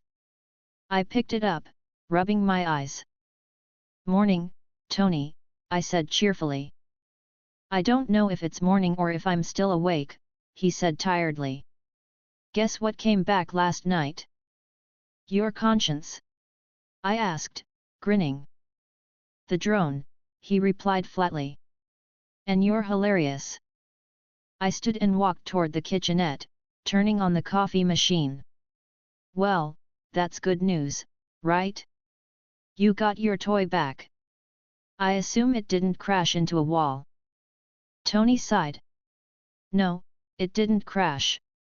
It came back intact, which is weird, because it shouldn't have survived the interference zone if the readings were as bad as they looked yesterday." I poured the coffee and leaned on the counter. "Maybe it's just lucky." He ignored that. "Also, Jarvis tells me the drone's entire data log from the last 8 minutes is blank. Nothing. Like someone erased it. You wouldn't happen to know why that would happen, would you?" I smiled faintly. "Tony, I know you think I'm capable of magic, but if your drone lost data, maybe it just glitched. Happens all the time with radiation interference." "There was no radiation," he said quickly. I checked. I sat down on the couch, sipping my coffee. "Then I guess your drone just decided to take a nap." Tony made a quiet sound of disbelief. "Yeah, sure. A nap. You know, I've got 2 theories right now. 1, my drone's learning sarcasm from me. 2, you're hiding something." "Tony," I said in a cheerful tone, "I'm insulted. If I was hiding something, you'd be the first to know. Probably because you'd hack my fridge just to check." He actually laughed at that, the kind of short laugh he gave when he didn't want to admit he was amused. "You're lucky I like you, Eli. Otherwise, I'd send a whole swarm of drones down there." I pretended to sound thoughtful. "That'd be one way to redecorate." There was a short silence. I could hear tools clattering in the background on his end, probably his morning routine. He said, "All right, I'll believe your innocent act for now. But you're coming in today. I want your help fixing the sensor suite. If my drones are going blind, I need someone to rewrite the signal filters." I smiled, but my eyes were already drifting toward the clock. "I'll be there in an hour. Don't blow anything up before I arrive." "No promises," he said, hanging up. I stood, finished the coffee, and started getting ready. By the time I got to the garage, the city was already awake. I grabbed my keys, tossed a bag of tools into the back seat, and drove toward Stark Industries. The drive was smooth. The hum of traffic filled the air, and the sunlight bounced off the skyline. My thoughts, though, stayed focused on Tony's tone from earlier. He wasn't angry, just curious. That was both good and bad. Tony Stark's curiosity was a problem that could turn into 20 drones if I didn't keep him satisfied. When I arrived, the lobby guards waved me through. Everyone here knew me by now. I was the quiet guy who worked odd hours with Stark and never caused trouble. When I stepped into the workshop, the first thing I noticed was the half-assembled armor hanging on the rig. The red and gold plating gleamed under the bright lights. Tony stood beside it, adjusting something on a holographic display. "Morning, boss," I said cheerfully, walking in with a small wave. He didn't look up. "You're late." "It's been 10 minutes, I said, smirking. 10 minutes is late, he said, though his voice didn't sound particularly strict. I walked closer and leaned against the table. You look like you haven't slept. He gestured at the coffee machine beside him. Sleep is for people who don't have genius-level problems. Right, I said, rolling my eyes. So, what's the plan? He pointed toward the large monitor. The drone's data dump is on the drive. I want you to check the waveform logs. There's a dead zone, 0 input, no output, no errors. It's clean, too clean. That's not corruption. That's manual wiping. I sat down at the console, pulling the chair closer. You think someone hijacked it mid-flight? That's what I'm trying to figure out, he said, running a hand through his hair. Could be signal interference, could be someone testing stealth tech near the area. Or your drone just decided privacy was important, I said, grinning. He looked at me sharply, then laughed quietly. You're never serious, are you? I can be, I said, my tone still light. I just prefer not to be unless someone's dying. He smiled faintly. Good policy. Don't lose that. I turned back to the console, scrolling through the logs. All right, so what am I looking for? Compare the timestamp gaps to the telemetry data. If there's any latency drift, we can isolate where the wipe started. I nodded and started typing, watching the data lines scroll across the screen.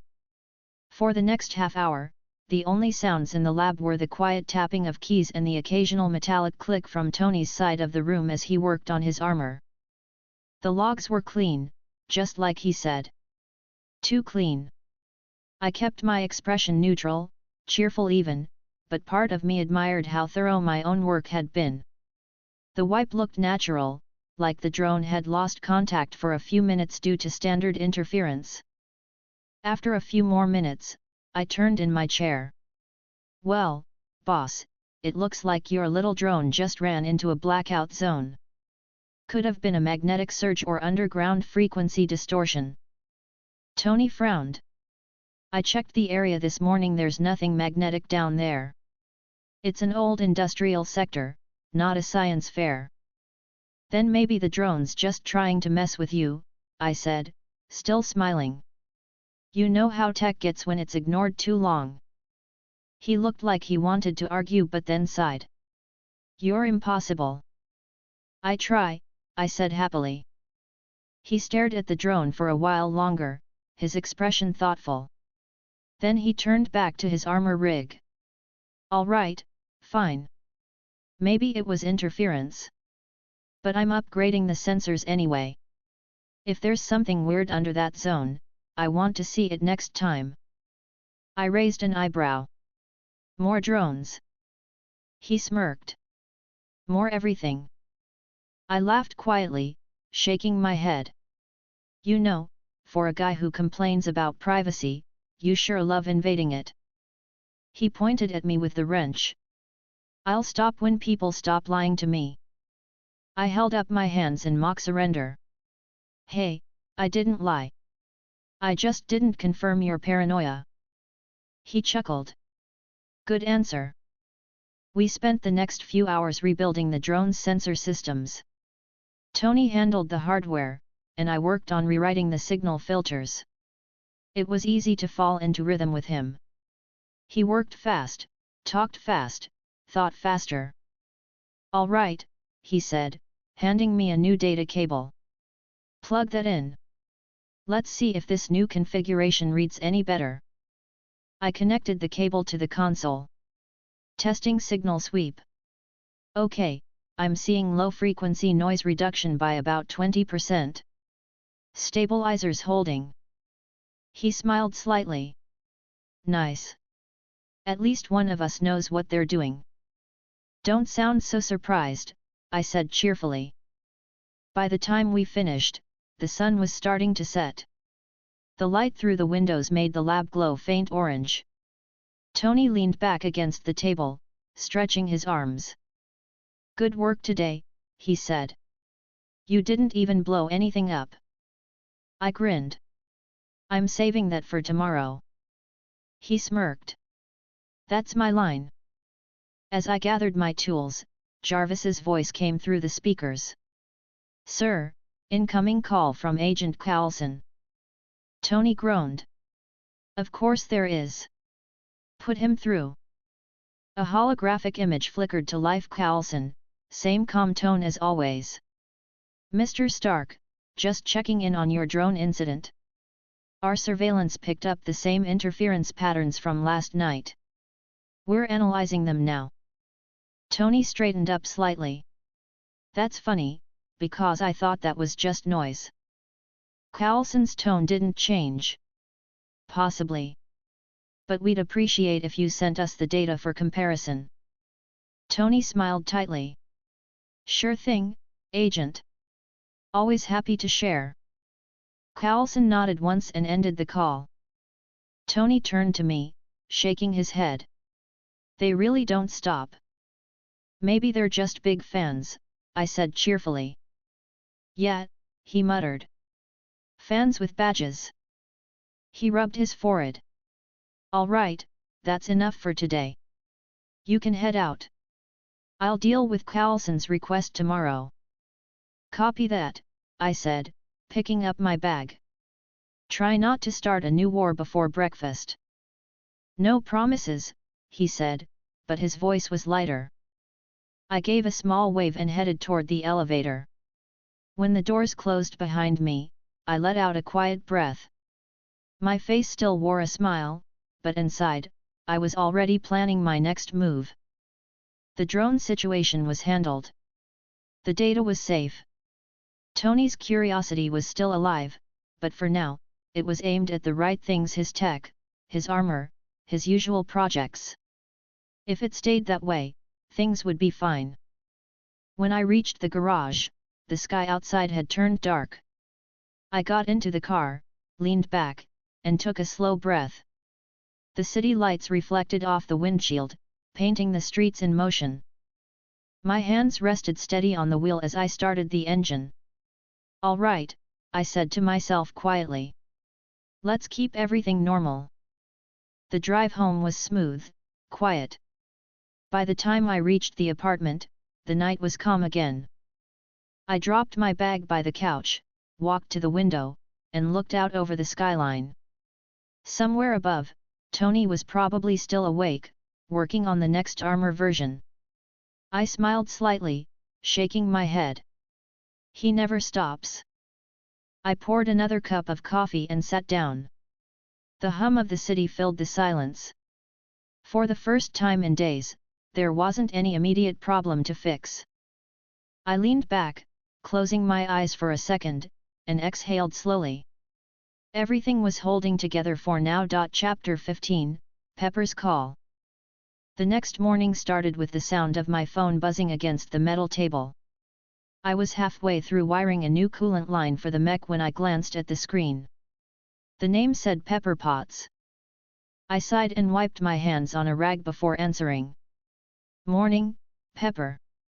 You're up early. Her voice came through steady but clipped. Good morning, Eli. I assume you've seen Tony this week. Yeah, I said cheerfully, walking toward the console. Yesterday, actually. He made me rebuild half of his drone system. I'm starting to think he enjoys watching me do his paperwork. That sounds like Tony, she said, though there was a hint of strain under her tone. Listen, I just got a call from Agent Coulson. I raised an eyebrow. That's never a fun way to start the day. Pepper continued. He wants a copy of Stark Industries' recent test logs and telemetry data, anything related to the interference readings from last week. He said SHIELD needs to confirm the incident wasn't caused by an external threat. I leaned against the table and crossed my arms. So, let me guess. Tony's refusing to hand it over. You know him well, she said. He said, and I quote, "Tell them to go read their own satellites." I chuckled quietly. That sounds about right. Pepper sighed. Coulson isn't going to drop it. He asked me to make sure we send something over by tomorrow morning. And since you worked on the drone diagnostics with Tony, I need your technical summary. I blinked once, thinking fast. You want me to write the official report for S.H.I.E.L.D? Yes, she said plainly. Tony trusts you with this kind of thing. And I need it written clearly enough that their analysts won't keep asking for follow UPS. I rubbed the back of my neck, still smiling lightly. That's a lot of faith to put in someone who drinks expired coffee and sleeps in tunnels. Just get it done, Eli, she said, though her tone softened a bit. You're good at making Tony's chaos look organized. That's what I need right now. All right, I said cheerfully. You'll have it before lunch. Thank you, she said, and the line clicked off. I lowered the phone slowly and exhaled through my nose. Pepper was right about one thing: I was good at cleaning up Tony's messes. The problem was that, this time, some of the interference data wasn't his mess at all. I sat at the console, brought up the hidden log directory, and started scanning through the backup files from the drone incident. Everything from Tony's side of the system looked fine. The false data I'd uploaded to the drone before sending it back had fully integrated into Stark's servers. But SHIELD wasn't dumb. They had their own baseline scans. I'd have to make sure the story matched perfectly. I started typing, speaking softly as I worked. Okay, fake but not too fake. Enough to bore Carlson to death. The report began simply. Subject: External electromagnetic disturbance, Los Angeles East Sector. Findings: localized interference consistent with outdated utility lines and residual substation output. Correlation with high-voltage infrastructure confirmed by drone Model 3B scans. No anomalous radiation detected.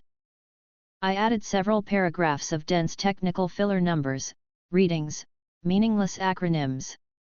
The kind of thing that made analysts think twice before reading further. While I typed, the faint hum of the mech's core filled the tunnel behind me. The steady rhythm kept me focused. Every now and then, I'd pause to adjust the tone of the report, removing anything that sounded too polished. SHIELD didn't like perfection. They liked flaws that felt human. An hour passed before my phone buzzed again. I didn't even check the ID before answering. Please tell me you're almost done, Pepper said immediately. Halfway through, I said cheerfully. You want it to sound official or Tony official? She hesitated. What's the difference? Official means professional. Tony official means brilliant chaos with too many commas. I'll take professional, she said. Got it, I replied, smiling. I'll send it to you in an hour. Perfect. And Eli, she added, her tone a little softer, thank you. Carlson's been calling all morning. He said they picked up new satellite readings in the same area last night. I froze for half a second. New readings? Yes, she said. He sounded calm, but I know him well enough to tell he's pushing for something. He even asked if Tony's assistant engineer, meaning you, had run any unlisted experiments. I chuckled lightly, hiding the small twist in my gut. Wow, I'm flattered. Didn't think I'd make the SHIELD watch list this early in my career. Just stay cautious, Pepper said. You know how they get when they start thinking someone's hiding technology. I'm always cautious, I said cheerfully. That's why I wear gloves. Eli, she said warningly. I softened my tone. Relax, Pepper. I'll handle it. Nothing to worry about. She exhaled, probably half believing me. All right. Send it as soon as it's ready. The line disconnected again. I looked at the report on the screen and sighed quietly. New readings, hey? You guys really don't give up. For the next 2 hours, I refined the report until it read like something pulled straight from a corporate audit. I included old geological data, power grid references, and fake calibration checks. I even pulled a few archived schematics from Stark's old projects to make it look layered with authentic internal references. Once I was satisfied, I attached the file to a secure message and sent it directly to Pepper's inbox. A few minutes later, my phone buzzed again. A message from her, got it. Sending to SHIELD now. Looks perfect. Thank you. I leaned back in the chair, stretching my arms with a relieved grin. You're welcome. I was just about to power down the console when the top monitor flickered. The external scanner feed flashed once before stabilizing. I frowned and walked over to check the readings. The system had picked up a faint skin pulse from above ground, a low-frequency energy sweep. I narrowed my eyes slightly. That better not be what I think it is. It wasn't strong enough to be a Stark drone, but it had the same precision pattern. SHIELD must have sent one of their own survey drones to verify my fake report. Persistent bunch, I muttered, scratching my chin. I pulled up the interference controls and activated the dampening field, lowering its frequency by a fraction so it wouldn't look like a deliberate counter-signal. To any external scan, it would seem like natural electromagnetic